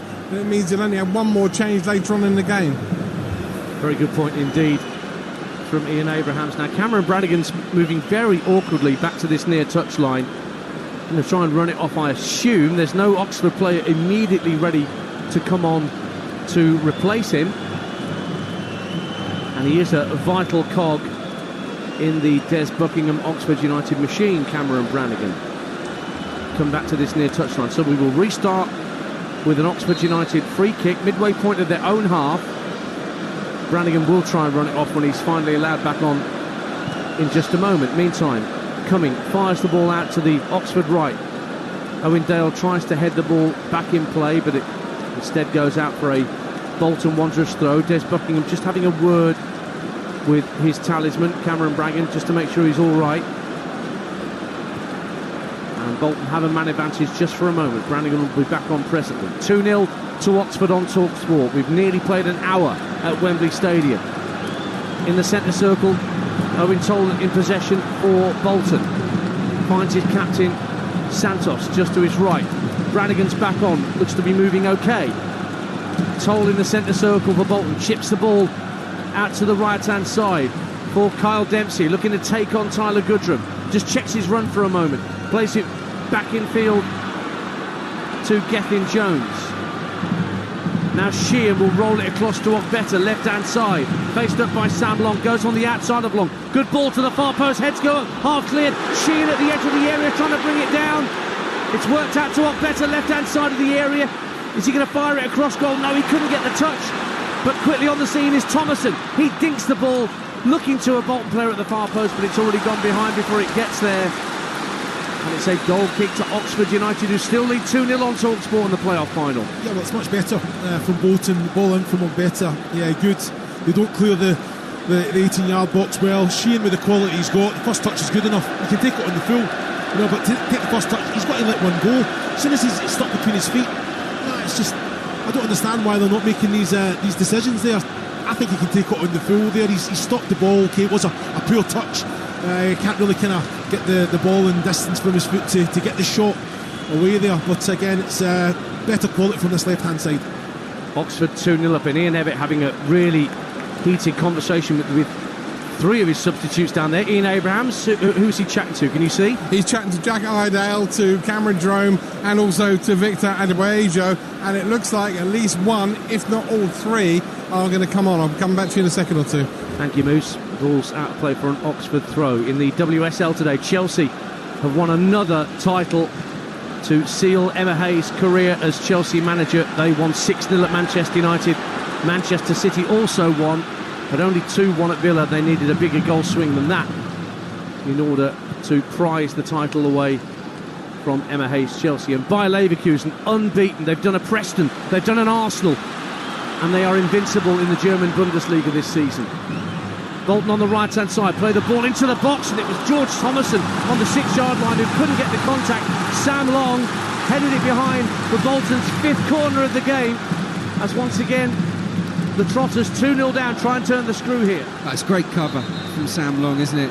Because that, for once, is a real quality on the ball in.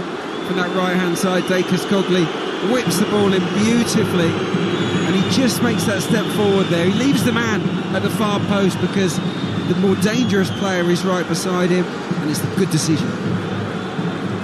Well, I think Marcus McGuane's going to be on sooner rather than later, because Cameron Brannigan is sat down again inside his own penalty area, so the Bolton corner will have to wait.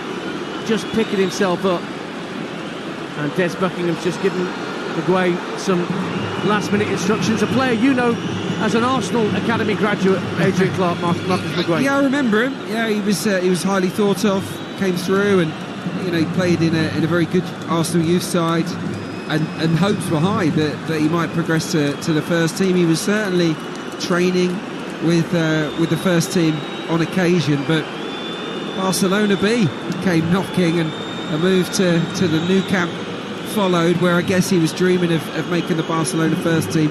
Didn't quite happen for him, but you can't blame him for going for the experience. Brannigan back on his feet, but the substitutions begin at Wembley Stadium. Down to the touchline, Ian Abrahams. Yeah, Marcus McGuane will come on first of all for, as you say, Cameron Brannigan, and it will be 3 changes that I told you about for Bolton. Jack Iredale is coming on, and so too is Cameron Drone and Victor Adebayo. The 3 players coming off are going to be 8 Josh Sheehan, 10 Dion Charles and 17 Nathaniel Ogbeta. They're the 3 to be replaced. Thank you, Moose. They're just waiting for the corner to be taken, Bolton, before they make these 3 changes. Here comes the corner from Ogbeta for Bolton, swung high to the 6-yard line, headed out by Sam Long, who was defending well to concede that corner.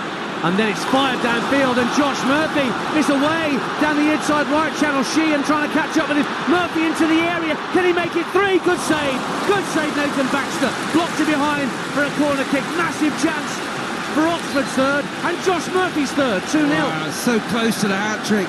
What an introduction from McGuane. It's his pass. He sees the channel ball really, really early. He just flicks it down the side. And Murphy, as we've seen, has got incredible pace. He's absolute lightning across the turf. And he skips away. The angles gets tighter and tighter, but good save, really, from Baxter to keep Bolton in this. It was an excellent save from Baxter, wasn't it? Murphy just tried to lift it over him, a little dink there last minute. I thought Baxter did ever so well, just came out and made his body big. Excellent save. Well, as Ian Abrahams mentioned, Bolton 3 changes. See Ogbeta go off, so too Sheehan and Charles, Adebiejo, Iredale and Jerome on. That might mean Aaron Collins dropping a little deeper into midfield. We'll see how the team shape lines up for Bolton. But here's an Oxford corner. 2-0 up on Talksport. We've played 65 minutes, so 25 to go at Wembley Stadium for the right to play in the Championship next year. Here comes the corner kick, deep to the far post, and it's headed behind by Sam Long, who's in there again with a header, this time at the other end of the pitch, but it's a goal kick to Bolton.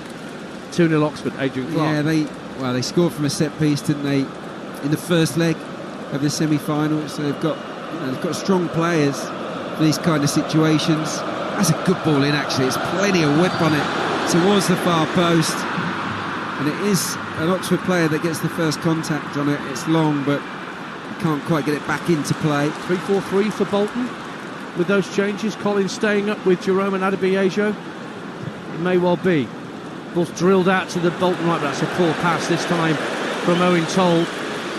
Nowhere near the run that was made down that right-hand side by, I think, Iredale. So it will go behind for a goal kick to Oxford United, who have just over a quarter of this game to negotiate to see Oxford into the Championship. Ian Abrahams, his touchline for us today. Yeah, first of all, Dion Charles not happy about being taken off, and literally as you were coming to me, Paris Magomas walking past him. He's not walking, he's on crutches, and his left leg is in a boot, so clearly that is a bad injury.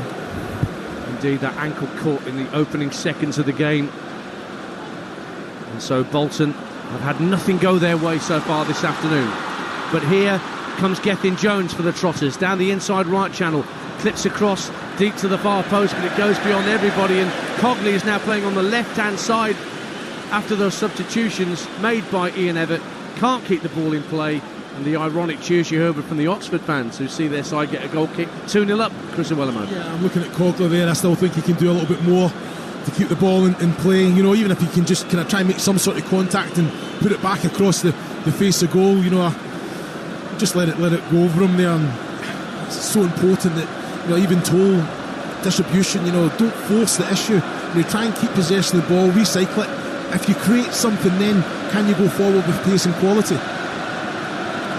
Ball in the centre circle, and McGuane plays the ball up, and there's a foul on him by Kyle Dempsey, who took him down from behind, and a yellow card issued to Kyle Dempsey.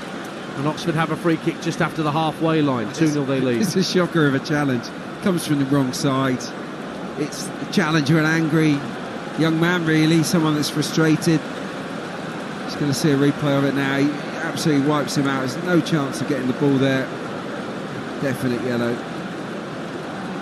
So Oxford have a free kick just over the halfway line to the left of the centre circle. Dempsey's yellow card confirmed. Rodriguez making a run in between two centre-halves, but Bennett has clipped the ball back into his own half for Kieran Brown. And Brown looks to release Owen Dale down the right-hand side, but that ball's overhit. And so Bolton have themselves a goal kick, but they've got Just over 20 minutes to save themselves here, Bolton Wanderers. 2-0 down. And, you know, marginal gains on the first half, but not a lot, really.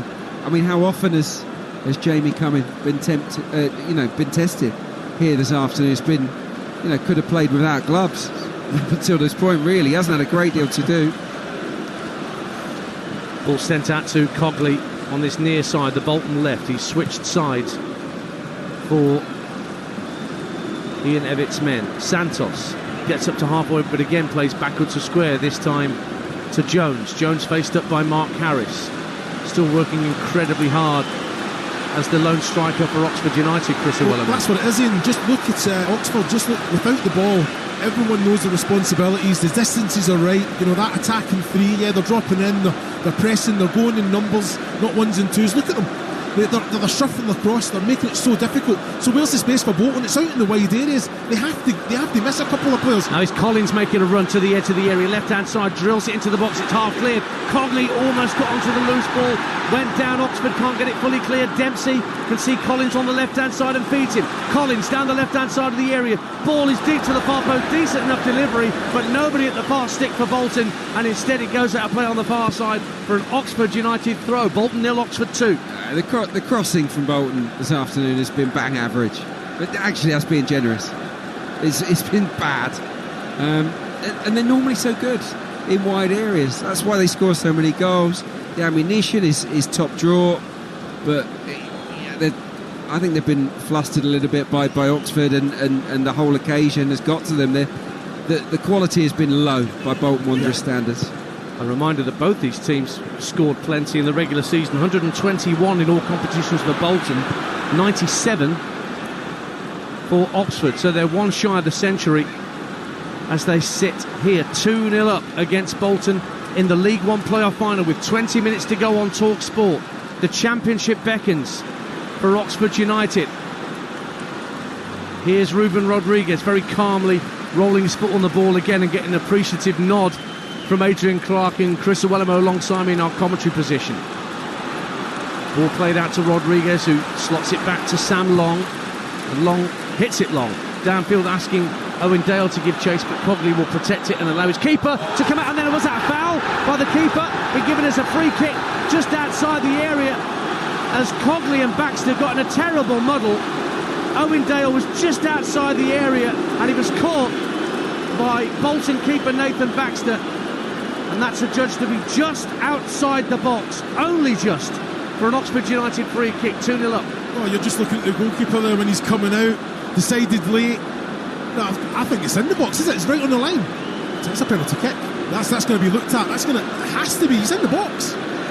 Well, Andrew Kitching, VAR rather, is the Peter Banks is the VAR today. Rashaan Massey-Ellis assisting. And we're just having a look at that replay. It's a very tight call. Is it clear and obvious that he's inside? I'm not sure. Well, they are having a good old look at this. I think he's on the line. It's atrocious play between Dacres Cogley and Nathan Baxter. It's sensational for Owen Dale to sneak in at the last moment. I think the check is over, and they've elected that we stick with big time there. Stick with what we have. It is just a free kick down the right-hand side of the penalty area, but almost on the paint, midway between the corner of the penalty area and the dead ball line, and it's going to be left by Josh Murphy. A three-man Bolton wall protecting Nathan Baxter's near post. And Oxford are going to go for goal here, are they, with Joe Bennett? Goes for goal, and it's pushed wide by Baxter for a corner. He had a shy at the near post, did Joe Bennett, but Baxter was equal to it. Corner Oxford, they lead 2-0 on Talksport. Well, it's a good effort, it's cheeky from Joe Bennett. I like Joe Bennett, 34 now, steady Eddie defender, but as he showed there, a little bit of flair, bit of imagination with a free kick.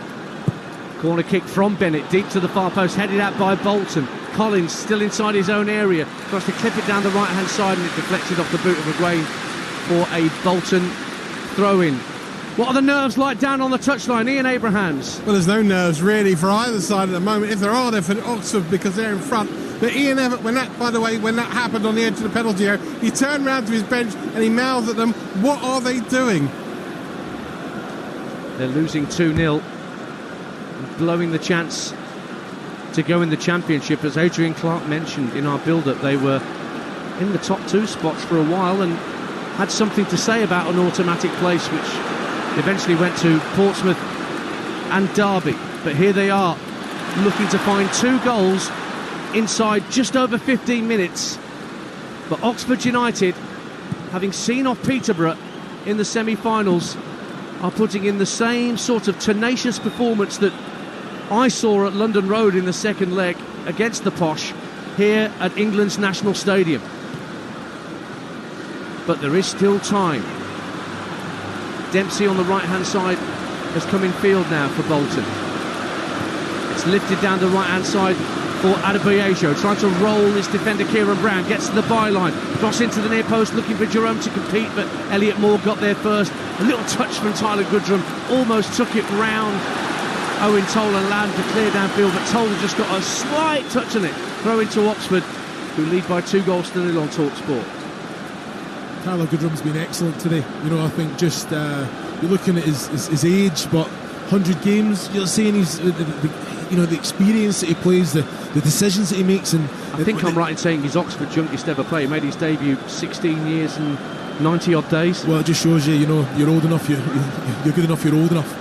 He's playing with an experienced head out there. The decision making there, keeping possession with the ball when it's difficult to do so, and then one-touch stuff. But now he's tenacious. He's going. He's tackling. He's been outstanding today. Rodriguez next to him as well. So good on the ball. So just unreal composure. Did you see Rodriguez feeling his hamstring there?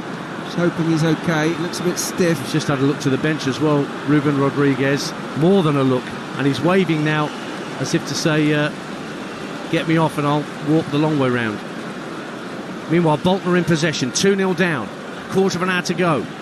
Cogley on this near side of the left finds Collins trying to get down the left-hand side of the box, lays it off to Iredale. His cross chested down at the edge of the area, might drop for Cogley. No, Oxford again have got yellow shirts around the ball, but Harris can't bring it clear, but it is eventually brought clear by McGuane, who was then cleaned out by George Thomason, who's going to get a yellow card from Sam Barrett for that agricultural challenge. Bolton 0, Oxford 2. Well, I thought it was a great reaction from Cogley to go and win it back. Oxford the same. McGuane went in there, knew he was going to take a solo one, but just got there first, was committed to it. And Thomason, rightfully so, is going to take a yellow. I just think that passage edge sums up the game in a way, even though it's a bit messy. They're just first to everything, Oxford, aren't they? They're the ones with the drive. They're a yard sharper and all over the pitch. They've only had a third of possession. Bolton have had almost 2/3 of the ball this afternoon. But when you're as good out of possession, done nothing with it. Just playing in the defensive unit, playing it patiently across. There's got to be some intensity there. Forward passing and go and support your player. Thomason gets the yellow card from Sam Barrett, and we're about to restart with an Oxford free kick from midway point of their own half. 13 minutes to go on Talksport. Seconds ticking down. Oxford with this 2-goal cushion send the ball down the right hand side, but Dale can't keep it in play, and Bolton have a throw, and some urgency required from those from Lancashire. Still belief from those to our left, all bedecked in white, but it's the fans in yellow away to our right in the West Stand that are barely believing what they're seeing from a team that spent 8 consecutive seasons at League One level, and it's not that long ago that Oxford were a National League side.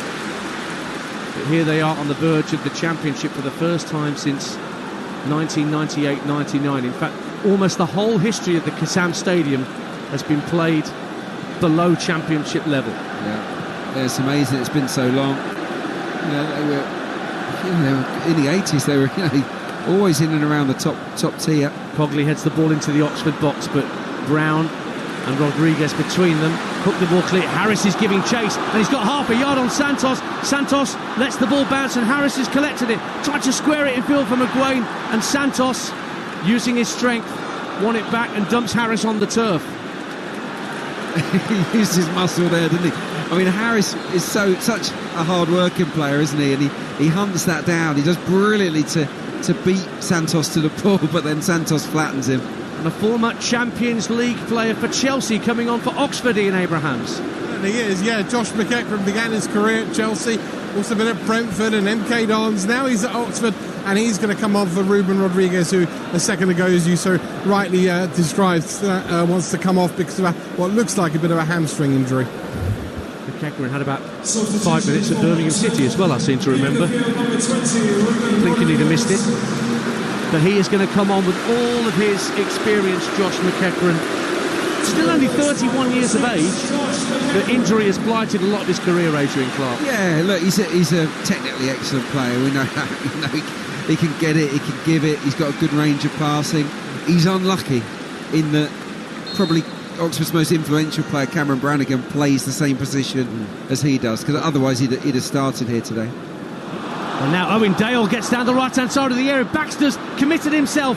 The Bolton keeper outside the box. Squared back into the area, but there's nobody in front of goal for Oxford. And Bolton survive that scare and get the ball clear. Still 2-0 to Oxford United on Talksport, with 10 minutes to go at Wembley Stadium in the League One playoff final.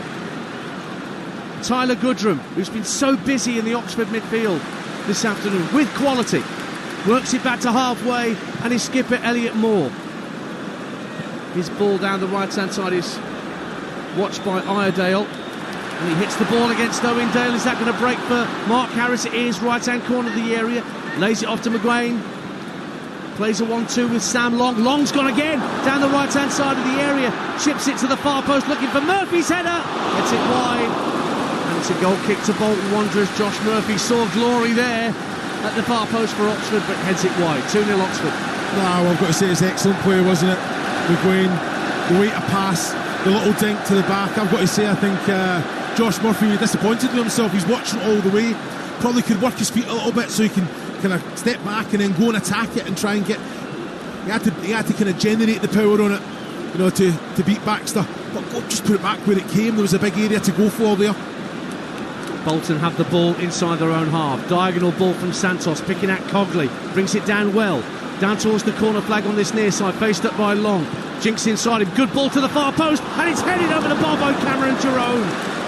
The veteran at the far post rose as high as he could, but got underneath the header somewhat, and it ends up being an Oxford goal kick. 2-0 to Oxford United. Best Bolton chance, by far. It's an excellent delivery this time from Dacres Cogley.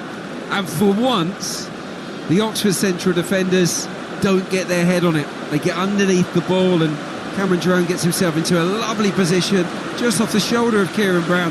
And I think he's got to score there. It's not far out.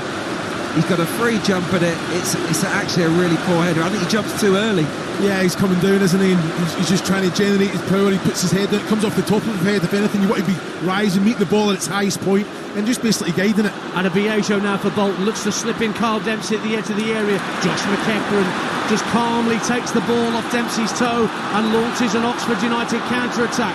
McGuane plays it out to Owen Dale on this near side, the Oxford right, as he heads towards his adoring fans in that west stand. Plays a 1-2 with McGuane. And Dale will just take his time and drift infield from this near touchline. McEachran guides the ball back to his captain, Moore. Brown to his left. He just hits a diagonal into out looking for Dale. But the other Dale, Iredale, heads it clear. And it's brought down by Tyler Goodrum for Oxford. First to the ball. Has it on halfway. Elects to go all the way back to Jamie Cumming. And now the Oxford fans are waheying every completed pass. Although, as soon as I say that, Cummings' clearance goes straight onto the head of Santos. Jerome loses out to Moore with a 50-50 header, but it will break down the right-hand side for Gethin Jones for Bolton Wanderers. 7 minutes to go. 2-0 Oxford United. Jones wins a corner over on that far side, and Oxford will try and defend as manfully as they have right the way through this game. 2-0 up Oxford. Adrian Clarke. They just need something, don't they? It doesn't matter how. They just need a goal quickly. Don't deserve it, really, based on what we've seen, but the game isn't done yet. This isn't wrapped up. It's not over. Oxford aren't promoted. Score here, and everything can change. Jack Iredale's gone across to take the corner over on the far side of the field in the southeast corner. So a left-footed in-swinger to come from Iredale. Clutch of players around the penalty spot and in the 6-yard box. In it comes from Ardell, near post, flicked on by Jerome and goes beyond and out. Came off an Oxford player last of all on this near side for another Bolton corner. Oxford United 2-0 up. It's an excellent ball in from Ardell there. You've got 3 Bolton players at the near post, you know, so you've got to think about it. I know it's a little bit frantic at the minute. There's no organisation or nothing straight off the training ground. But someone's got to go round the back. Collins with the latest corner to the far post, and it's headed out and behind for another corner. But in fact, there's an Oxford player that has gone down inside the 6-yard box. Looking to see who it is. Is it Moore that's gone down hurt? There's 2 Oxford players holding their heads. The attendance is just being read out. 70,172. Fantastic. That's a League One playoff final with over 70,000 in attendance. I think what's great about it here today is that it's near identical. I think it's split right down the middle, isn't it? Yeah. I would have said 35,000 each. I don't think there's any more of one than the other. So yeah, and they've made a great atmosphere. Well, 2 Oxford players getting treatment. Gives me time to remind you that we do have a phone-in with Jermaine Pennant and Jason Cundy straight after the trophy lift here at Wembley Stadium. And then tomorrow, so much football for you on Talksport, Talksport 2 and the app. The League 2 playoff final from midday. Our coverage starts on Talksport 2. Crawley Town against Crewe for the right to play in next season's League 1. Then you've got a choice of listening at 4 o'clock across the network from the Premier League. Everton Arsenal on Talksport. Our coverage starts the build-up with Adrian at 2 p.m. He's live at the Etihad, where Manchester City are in the box seat on final day. But we're with Everton Arsenal for our main game, and on Talksport 2, Sheffield United against Tottenham. And there's also games on the Talksport app that you can listen to, including Roberto De Zerbi's last game in charge of Brighton. If you missed the breaking news earlier, he is stepping away from his position as Brighton manager, and Talksport understands that Ipswich Town manager Kieran McKenna is amongst the favourites to replace him at the Amex Stadium. The 2 Oxford players, Joe Bennett and Elliot Moore, being led away. So for the moment, Oxford are going to be down to 9 men, and we've got 4 minutes of normal time plus added to play. Oxford United 2-0 to the good, and there's another change being readied on the touchline. Let's get down to our reporter, Ian Abrahams. Yeah, Greg Lee's coming on for the last few minutes. Owen Dale is the man that he's going to replace. Greg Lee came from Ipswich, saw him coming through at Morecambe. Very talented left-sided player. He will come on for these last few minutes. In fact, it's Bennett that's gone off, having had that head injury. So it just allows Lee to go into a natural left-sided position. Moore will be back on shortly, so just down to 10 men for Oxford United for the moment. Well, they're just going to hope for not too much added time. I think there will be a fair bit. We've had a few stoppages, haven't we, in this second half. So you're probably looking, well, we've got 3 minutes left of normal time, then plus at least another 5 or 6. Jamie Cumming comes outside of his penalty area for Oxford United, gets the ball clear. Elliot Moore's bid back on. Here's Mark Harris making a strong run down the right-hand side, taking Iredale with him. Lays it off to Owen Dale. Dale, right-hand corner of the box, just lays it back to this right-wing position, and Mark Harris, who may not have had any chances to score today, but my word, how hard he has worked for the Oxford United cause, Chris Iwelumo. Yeah, he's always on the move, isn't he? He's putting pressure on the defenders, and that defensive responsibility, just dropping in, doing his duty as well, but he's always on the move. As soon as it comes into anyone in that central midfield, he's playing on the shoulder. Those little ones around the corner, that's a blind pass there from Goodrum. It was an excellent ball. Harris. It's a brilliant pass, wasn't it? It's the kind of pass, it's just he didn't look, he'd already seen where the space was, he just hooked it. I mean, he's had an absolute blinder. Goodrum and Rodriguez, magnificent. 1 or 2 Bolton fans to our left heading for the exits, but the noise is tumultuous from away to our right hand side for those in Oxford United yellow as we edge towards the last minute of normal time. Ball sent out to the Bolton right hand side. Gethin Jones tries to get the cross in, and how's your look? It came off Greg Lee, back onto Gethin Jones's chest, and behind for an Oxford United goal kick. 2-0 to Oxford. Yeah, it just doesn't feel like it's Bolton's day, does it? But look, if Oxford are to prevail here, absolutely deserve it, don't they, Chris? I think this has been one of the most outstanding team performances I've seen in a playoff final at Wembley. I just think with and without the ball, they've barely made a mistake, Oxford. Yeah, well, the pressures that come with the size of the game as well. I think you alluded to the fact about the attacking players that they've got. I think he's obviously worked on that defensive side, and it's a perfect game plan, isn't it? They've went and got their goals when they're on top, and then they've managed it and weathered the game. They're trying to break down this right-hand side, Oxford, with Owen Dale. We're heading towards, apparently, 9 minutes of minimum added time. We're into the last minute of normal time at the moment on Talksport, but 9 more on the way, minimum, in this League One playoff final. We're going down the right-hand side of the box for Oxford.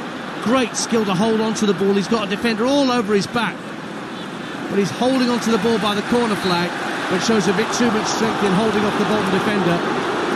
And that's a free kick to Bolton, who want the ball right down the other end of the field. 2-0 to Oxford United. And both Adrian, Clarke and Chris Iwelumo alongside me are smirking. Yeah, it made me chuckle. I mean, who's more disappointed at seeing the 9? No, I mean it. It's almost, it's almost like Oxford are up for another 9 minutes of this. They're loving it. Up goes the ball to indicate 9 minutes. Free kick as Thomason is fouled by Goodrum in the centre circle. Goodrum still got his face buried in the turf. But that 9 minutes, greeted pretty much the same, funnily enough, from both sets of fans, as was intimated by Adrian and Chris just there. Goodrum's going to have to get some treatment here. Meantime, let's get down to the touchline. What's Ian Abraham seeing down there, Moose? Yeah, no one here can work out why we've got 9 minutes when there's one team so obviously in the ascendancy, and we have had a couple of stoppages. Ian Everett's just trying now to just cheer his players up, maybe to get a consolation or try and get back into this later on. As for Des Buckingham, he does look a little bit nervous. Remember, he's a hometown boy, and he's doing something not many do, which is lead their home side team out at Wembley. I'll get the words out eventually.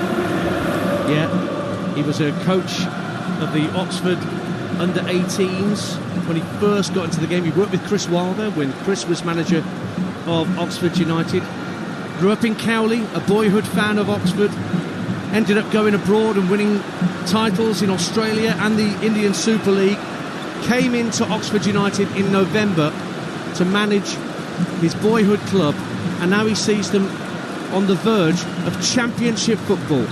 It's an incredible story, but they're not there yet. We're into that 9 minutes. Bolton needs something desperately. The ball floated into the Oxford penalty area, cleared as far as Thomason.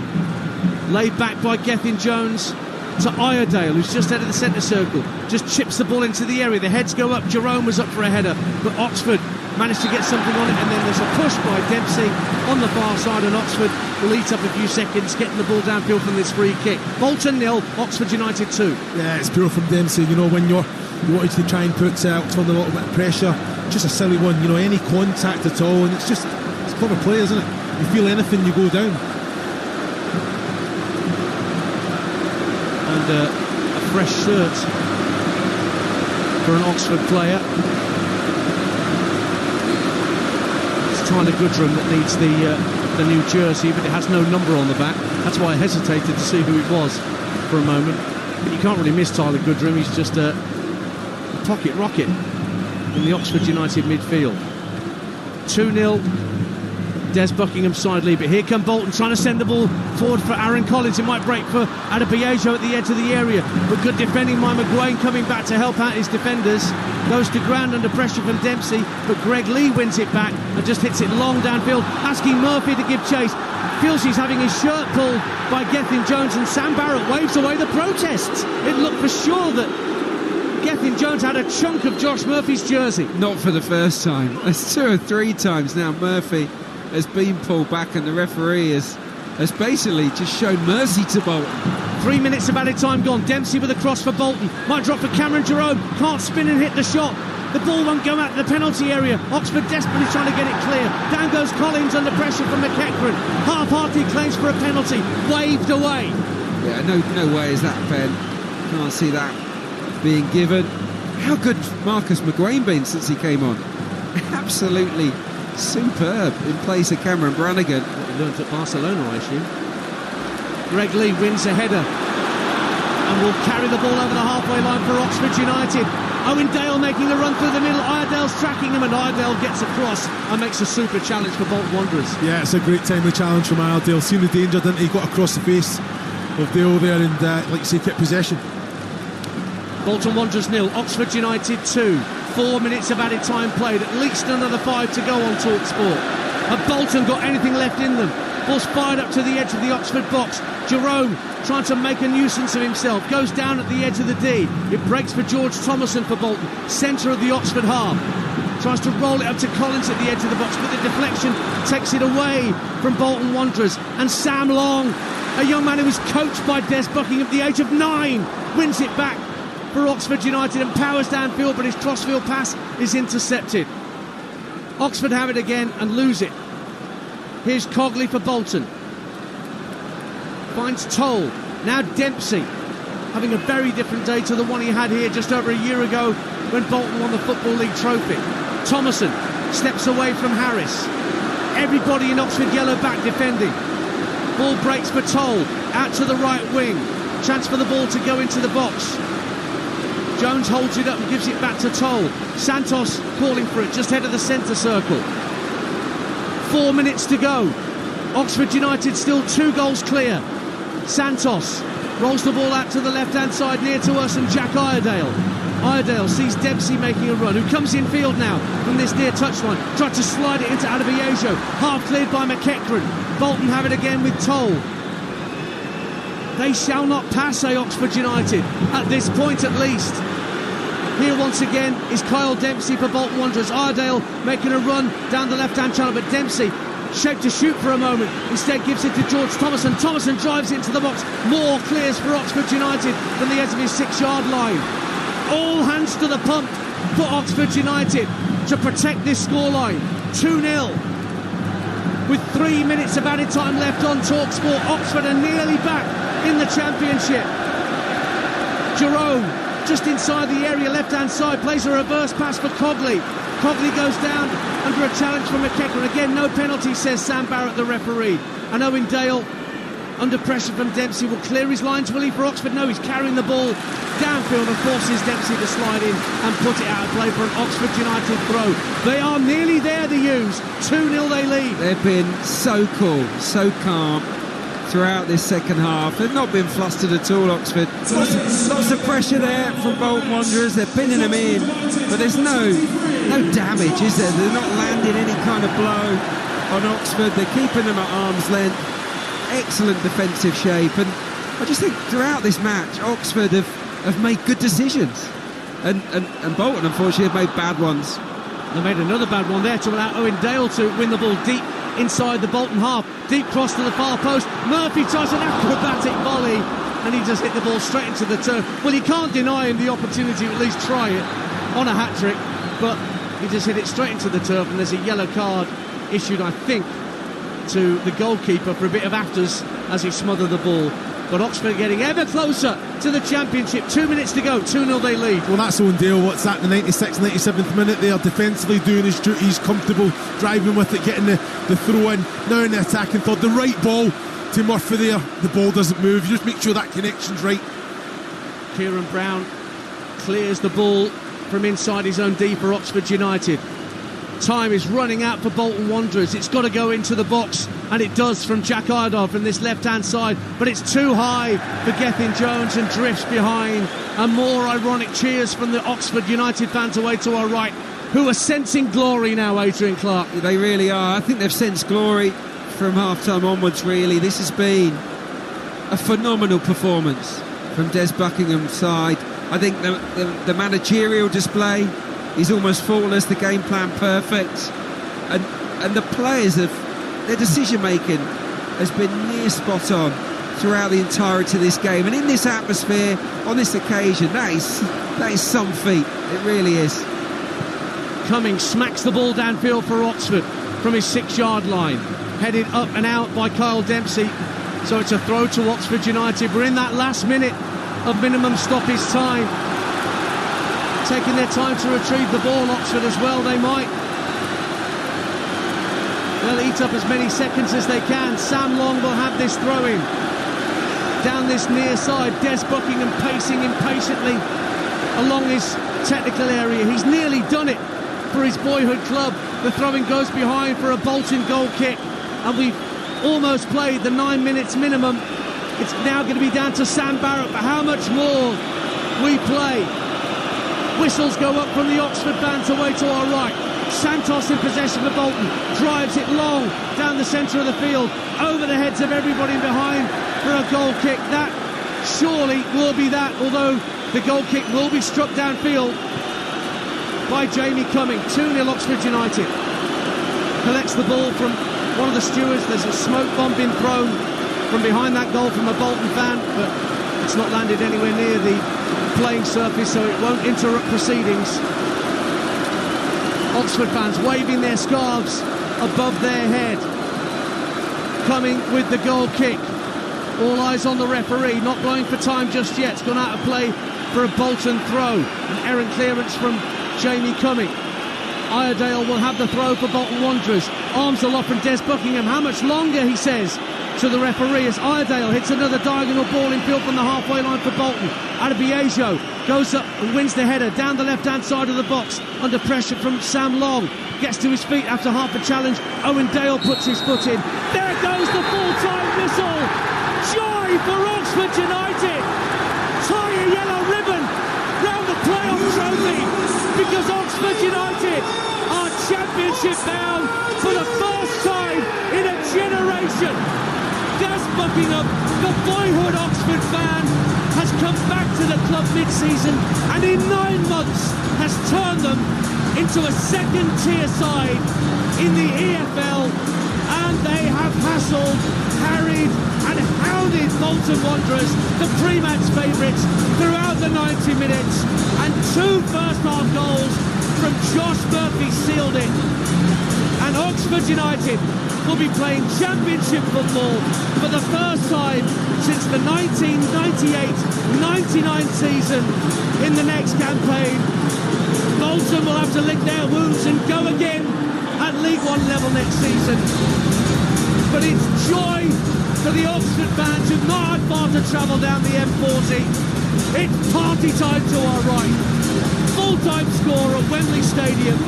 Bolton Wanderers 0, Oxford United 2. Oxford are a championship side. And they are celebrating wildly. And why not? Josh Murphy, the 2-goal hero, sunk to his knees with a broad smile at the end of the game. He's been watching his twin brother Jacob in the Premier League with Newcastle all season. He's on his way down under for a friendly against Spurs right now. But Josh Murphy, the Wembley hero this afternoon, will be in the Championship with Oxford United next season. And you have to say, the best team won here today. You can do what you like all season, but if you finish in the playoff places, it comes down to 3 games. Get it right in those, and you will find yourselves promoted. It's exactly what's happened to Oxford United. They went into the final day of the regular season outside the top 6. Won at Exeter, survived 9 minutes added time at Exeter to win 2-1. Got through the semi-final, and they've been the best side here today. The best prepared, best planned, best plotted, and Des Buckingham has got it absolutely bang on for his hometown club. But Adrian Clarke, you know what they say in football, don't have any regrets. Bolton are going to have a bazillion regrets. They were shockingly bad today. Yeah, it was dismal from Bolton Wanderers. Didn't have a shot on target in the match, and never really looked like having a shot on target. They couldn't pass the ball. They had no confidence in possession, and without the ball they were just nowhere near as good as Oxford, who were not just 1 yard sharper, probably 3 yards sharper to every ball than Bolton Wanderers. So no, this was as comprehensive as any 2-0 gets. They absolutely deserve it. They do, and I think the incident that summed it up was the one that was very close to being a penalty, where the Bolton defender and the keeper don't really know what they're doing. Oxford showed more desire to get in there and make something happen. Could easily have been a penalty, possibly been a red. As it was, they won a free kick, but that kind of summed up the difference between the two sides for me today, Chris. Yeah, that was the standard of Oxford from the first whistle. The challenge on Ngoma, that strong challenge. That's just the way that you have to go out there and fight for everything. That's exactly what they did. Their intensity, winning second balls. I thought without the ball they were way better. Organised, the compact, then expansive in that transition when they got the ball. They had a fluent idea exactly what they were going to do. They didn't have to see the player. The balls were getting played into the right areas. Players were stretching the pitch and making the runs in behind. Bolton there was no intensity in their play whatsoever. But you've got to put that down to how Oxford started. They never allowed them any space. They stopped the big players getting on the ball to try and dictate it and get a foothold in the game. And like you say, they got the goals when they were on top, and then they managed the game well. I thought second half they were comfortable. Oh, it's as comfortable a 2-0 as I've ever seen in my life. And you're right, I think I'm not saying Bolton are easy to work out, but Oxford worked them out really easily. You stopped Josh Sheehan and you stopped them doing anything.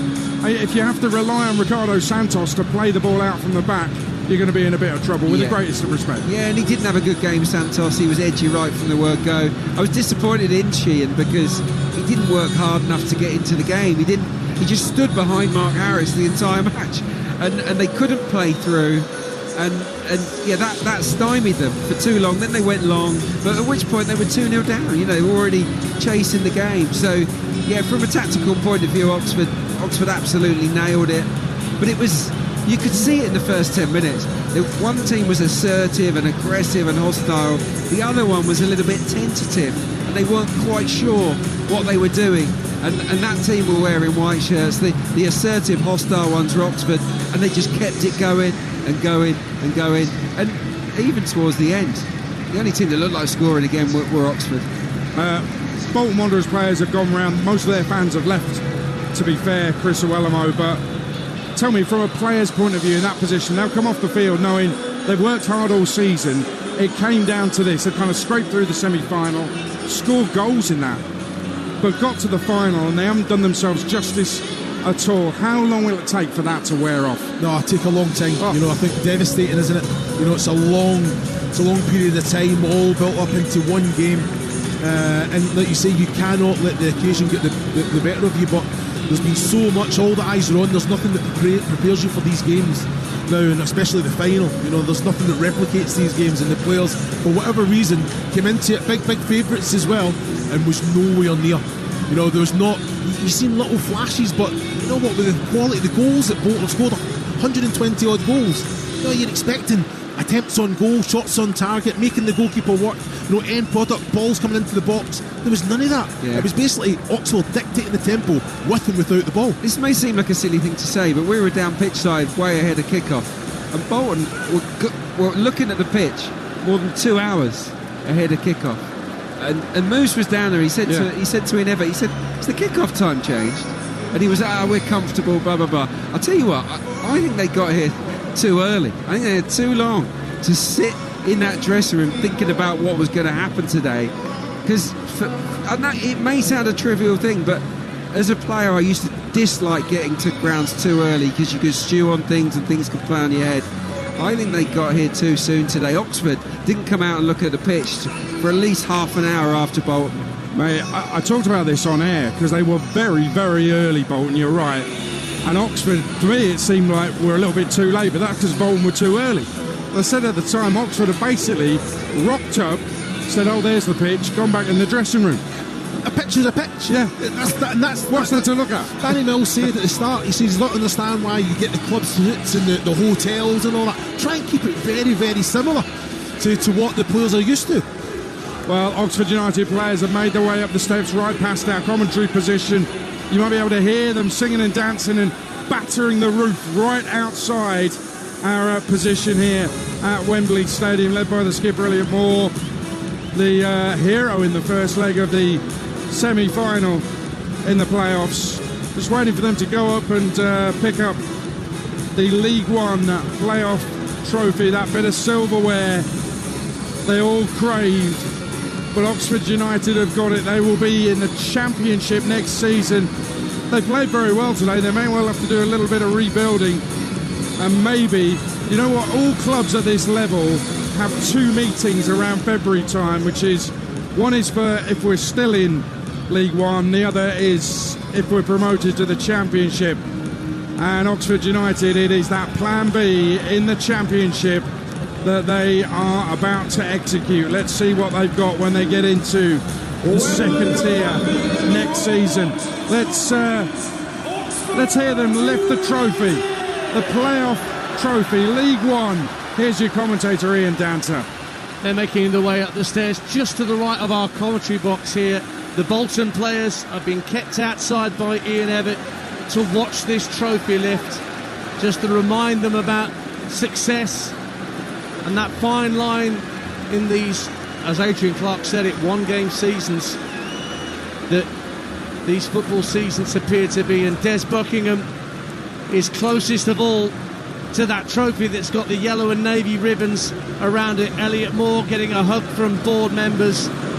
The captain of Oxford United, former Leicester City man, made over 200 appearances for Oxford. And Josh Murphy, the toast of Oxford tonight. You'll probably never have to buy a drink in the city ever again after his 2 goals. And I'm sure he'll be texting his twin brother Jacob, even if he doesn't know what's going on at the moment. When he lands in Australia, he's got one hell of a story. All the members have had their medals, and they lift the trophy to the sky. Elliot Moore thrusts it into the air, and Oxford United are back in the Championship for the first time in a quarter of a century. Des Buckingham has masterminded an extraordinary campaign that has seen the U's finally out of League One level after 8 consecutive seasons. They'll be rubbing shoulders with sides just outside the Premier League. Think of West Bromwich Albion and Norwich City, who've just missed out in the playoffs. They'll be taking on Oxford United at the Kazan, and who knows how long it'll be, maybe 2 or 3 years before there's a new Oxford United stadium in the Kidlington area of the city where Oxford United can ply their trade. But the players will make their way down to the pitch side to pop the champagne corks. But the trophy is theirs, Championship football is theirs, and now each player, Adrian, gets their own little individual moment to thrust the trophy skywards. Congratulations to Des Buckingham and Oxford United. Yeah, Des Buckingham was superb there, the second to pick up the trophy after Elliot Moore, and he pointed to all the Oxford fans who used to be in that number, and he lifted the trophy towards them. This is for you lot. I am one of you lot. They were second in November, Oxford. Liam Manning left for Bristol City. Des Buckingham came in, Oxford-born, Oxford fan, 7th in April, when they lost to Lincoln, playoff rivals, and then they turned it around on the final day to get into the top 6, and here they are, a Championship club. And I guess Adrian Clarke, yeah, they'll enjoy the moment, they'll celebrate, they're all loving it right now. Hard work has got to start soon. Oh yeah, it's going to be a big step up for them in the Championship next season. They'll have to make big improvements, they'll have to add to their squad quite significantly, I would imagine, but what Des Buckingham has proved is that he's tactically a decent manager, that he can come up with a game plan, he's got a good eye for a player, and that he can think on his feet. He improves players as well. Yeah, exactly. And his CV is excellent. It might not be a CV that we know too much about. We didn't see the teams he managed in Australia, in India, and New Zealand, but he clearly knows what he's doing. And look, it's going to be hard for them because they won't have a budget that compares to most of the Championship. But he seems like a shrewd gaffer to me. And with him in charge, who knows what they can achieve. Well, when Marcus McGuane goes back to Barcelona this summer, when Newcastle think we'll have the other twin as well, there'll be a big rebuild, won't there, Chris? Yeah, there has to be, but I think he's shown now his man management as well. I think the players are playing for him, how he can implement his ideals, but he needs investment. How competitive the Championship is. They have to recruit right. Obviously, they have to take it. He can't be a tactical genius every single game, but he's going to have to be in the Championship because everyone else they've got more money, bigger budgets, more capable squads. So he has to recruit as perfect as he possibly can. It's tough up there, and the other thing is they're a few weeks after the 2 that were promoted already, so that's a little bit of a delay. They might have been doing work already behind the scenes to get players in. Yeah, but what a bonus it is to get promoted. It's a lovely problem. When I was at the game, I did reports for Talksport on that Oxford-Lincoln match, and there was devastation. It was like, oh, are we going to blow it here? Because they were in pole position and they lost their initiative. But they've bounced back from it brilliantly, and it feels like a bonus promotion. It's not one where you just go up there and enjoy it, because you don't enjoy getting smashed every week. So they've got to go up there and be competitive, and to do that they'll have to recruit. And really, I think the first job I would do is try and get Josh Murphy signed up on a new contract, because that kid has got, magic in his boots. He was phenomenal here today, and he could be the difference maker in a lot of games for Oxford next year if they can keep hold of him. Well, at the end of the second leg at Peterborough, the fans were singing "We Want You to Stay," and they must be singing that even louder now, no doubt about it. And Chris, he had chances for a hat-trick here. Listen, he won't have any regrets, I'm sure, but he might be thinking, one-on-one, the header at the far post, could have had a hat-trick. Yeah, but you know what, he has been outstanding today, just a thorn in the side of the defence of Bolton. But the quality was good. He was stretching the pitch, every opportunity defensively, doing his job. Now the header, I think he had a lot of time to think about it, as he did his acrobatic one. I just think just the contact, the header, he had to generate the power himself, so I can understand why the accuracy goes out. The one where he's tried to the bicycle kick, it's just one of them. The connection of the ball, so important. I'm thinking of the fans right now, what Oxford fans have been through for this past quarter of a century. You mentioned the sink down to National League level, Adrian, and they've lost their last 3 visits to Wembley as well. You think of the Wickham game behind closed doors, that was 2020. They lost to Coventry in 2017, they lost to Barnsley in 2016. Their last win here was when they actually came out of the National League. They beat York City in 2010 to get back into the Football League, and here they are 14 years later, back at the second tier. Brilliant work. Great for the fans. And brilliant work from you, Ian Danter, Adrian Clarke and Chris Iwelumo, as the Oxford players make their way onto the pitch to continue these celebrations in front of their own fans, who are going to join in and be celebrating wildly as well. The Giants League One trophy is behind them. That smaller, authentic League One trophy will be in their cabinet all season long. Their party's about to get started. Jermaine Pennant and Jason Cundy taking your calls next on Talksport. 03717 223344. The League 2 playoff final, Crawley Crew, live on Talksport 2 from midday tomorrow. Baker Others, your host for that, from here at Wembley. And there's a Premier League title still to be won. I'll be hosting the show from Man City against West Ham from 2 p.m. We'll have commentary of Arsenal-Everton on Talksport, Sheffield United Spurs on Talksport 2. That one's not on telly. 3 other games that aren't on TV live on the Talksport app. Brighton Man United, Roberto De Zerbi's last game for Brighton. Brentford Newcastle, Luton Fulham, all the Premier League games kick off at 4 tomorrow as the Oxford United celebrations kick off. Right now they lift the trophy aloft. The silver streamers are shot high into the sky, landing on the turf. And that is going to be some night in the city of Oxford tonight. If you're not part of it, the Fury USIC Watch Along is at 9 this evening on Talksport on your radio, and you can see it on the Talksport Boxing YouTube channel as well. Today, Emma Hayes and Chelsea won the WSL title earlier. Their party has started as this one's getting underway here at Wembley. Bolton Wanderers became Bolton Blunderers. They may have finished third, but they were shockingly bad today. Oxford don't care, they were superb, and they've been promoted. 14 years and 2 days ago, Oxford won the National League playoff final here at Wembley. Their manager was Chris Wilder. They're going to be meeting him again next season in the Championship. Oxford United win at Wembley, live on Talksport. Rodriguez plays it through for Murphy, offside, touch around the keeper.